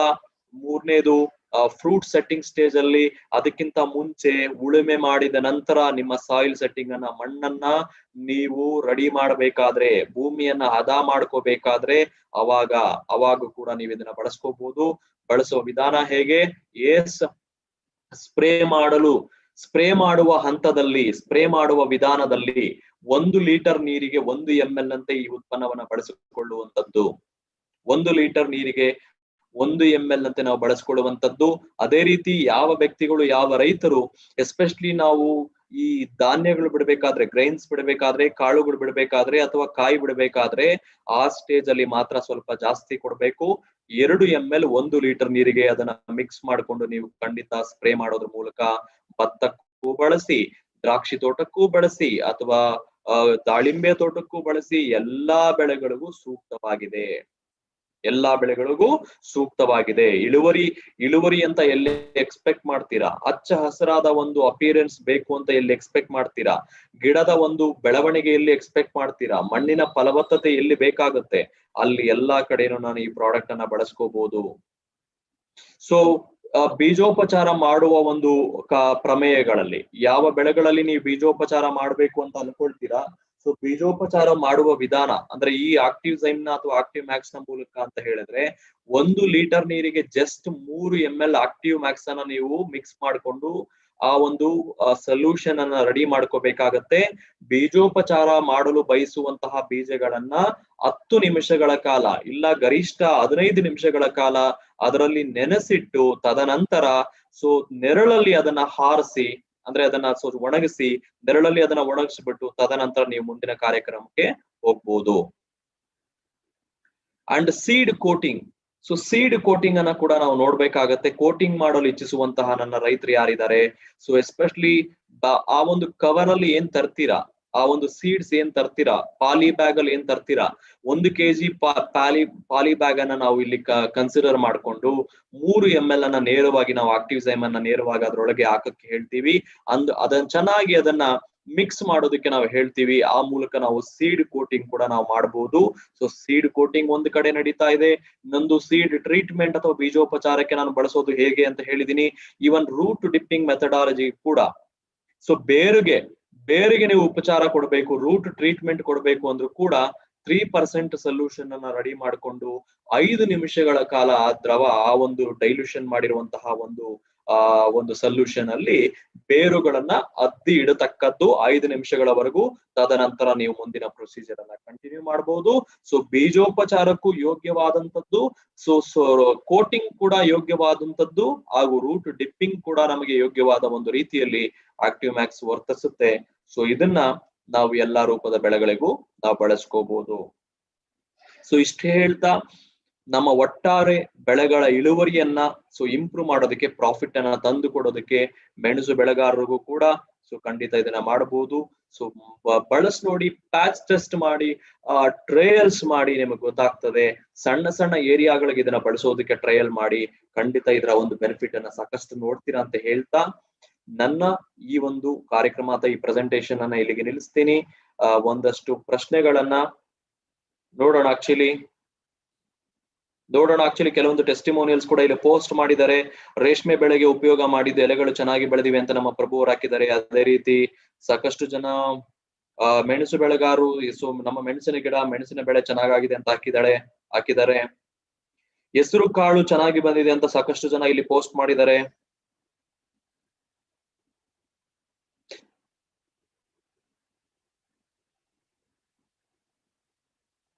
ಸೊ ಅದೇ ರೀತಿ ತೆಂಗು ಬೆಳೆಗಾರರು ಸಾಕಷ್ಟು ಜನ ಟ್ರೈ ಮಾಡಿದೀವಿ ಅಂತ ಪೋಸ್ಟ್ ಮಾಡಿದ್ದಾರೆ. ಕೆಲವರು ಟೊಮೆಟೊ ಬೆಳೆಗಾರರು ಪೋಸ್ಟ್ ಮಾಡಿದ್ದಾರೆ. ಐ ಥಿಂಕ್ ಸೊ ಇದು ನಮಗೆ ಉದಾಹರಣೆ ನಮಗೆ ಕ್ಲಿಯರ್ ಆಗಿ ಹೇಳುತ್ತೆ. ಸೊ ಈ ನಮ್ಮ ಒಂದು ಪ್ರಾಡಕ್ಟ್ ಗಳನ್ನ ಖಂಡಿತ ಸೊ ಈ ಉತ್ಪನ್ನಗಳನ್ನ ಬಳಸ್ಕೋಬಹುದು. ಅವಶ್ಯಕತೆಗೆ ಅನುಗುಣವಾಗಿ ನೀವು ತಿಳ್ಕೋಬೇಕು ಪರ್ಪಸ್ ಏನು, ನಾನು ಏನಕ್ಕೋಸ್ಕರ ನಾನು ಇದನ್ನ ಬಳಸ್ಕೋಬೇಕು ಅನ್ನೋದನ್ನ ನಿಮ್ಗೆ ಗೊತ್ತಿರಬೇಕು. ಪರ್ಪಸ್ ಅನ್ನ ತಿಳ್ಕೊಂಡು ಹೇಗೆ ಅದನ್ನ ಪ್ರವೃತ್ತಿ ಮಾಡ್ಬೇಕು ಅಂತ ಹೇಳ್ಬಿಟ್ಟು ನಾನು ರೆಕಮೆಂಡ್ ಮಾಡಿದ್ದೀನಿ. ಸೊ ಅದು ಆ ಪ್ರಮಾಣದಲ್ಲಿ ನೀವು ಬಳಸ್ಕೊಂಡು ಟ್ರೈ ಮಾಡಿ, ಒಂದು ಒಳ್ಳೆ ಇಳುವರಿಯನ್ನ ತೆಗೀರಿ, ಹಾಗೂ ಹೆಚ್ಚು ರೈತರಿಗೆ ಇದರ ಬಗ್ಗೆ ಮಾಹಿತಿ ರವಾನೆ ಮಾಡಿ ಅಂತ ಹೇಳ್ತಾ ನಾನು ಈ ಕಾರ್ಯಕ್ರಮವನ್ನು ಎಂಡ್ ಮಾಡ್ತಾ ಇದ್ದೀನಿ. ಸೊ ಧನ್ಯವಾದ, thanks for your participation. So ಇಷ್ಟು ಹೇಳ್ತಾ ನಾಳೆ ಭೇಟಿ ಆಗೋಣ ಮುಂದಿನ ಕಾರ್ಯಕ್ರಮದಲ್ಲಿ ಒಂದಷ್ಟು ಹೊಸ ಒಂದು ಟಾಪಿಕ್ ನೊಂದಿಗೆ. ಅಲ್ಲಿವರೆಗೂ take care, stay safe, stay healthy. ಧನ್ಯವಾದ, ಥ್ಯಾಂಕ್ ಯು.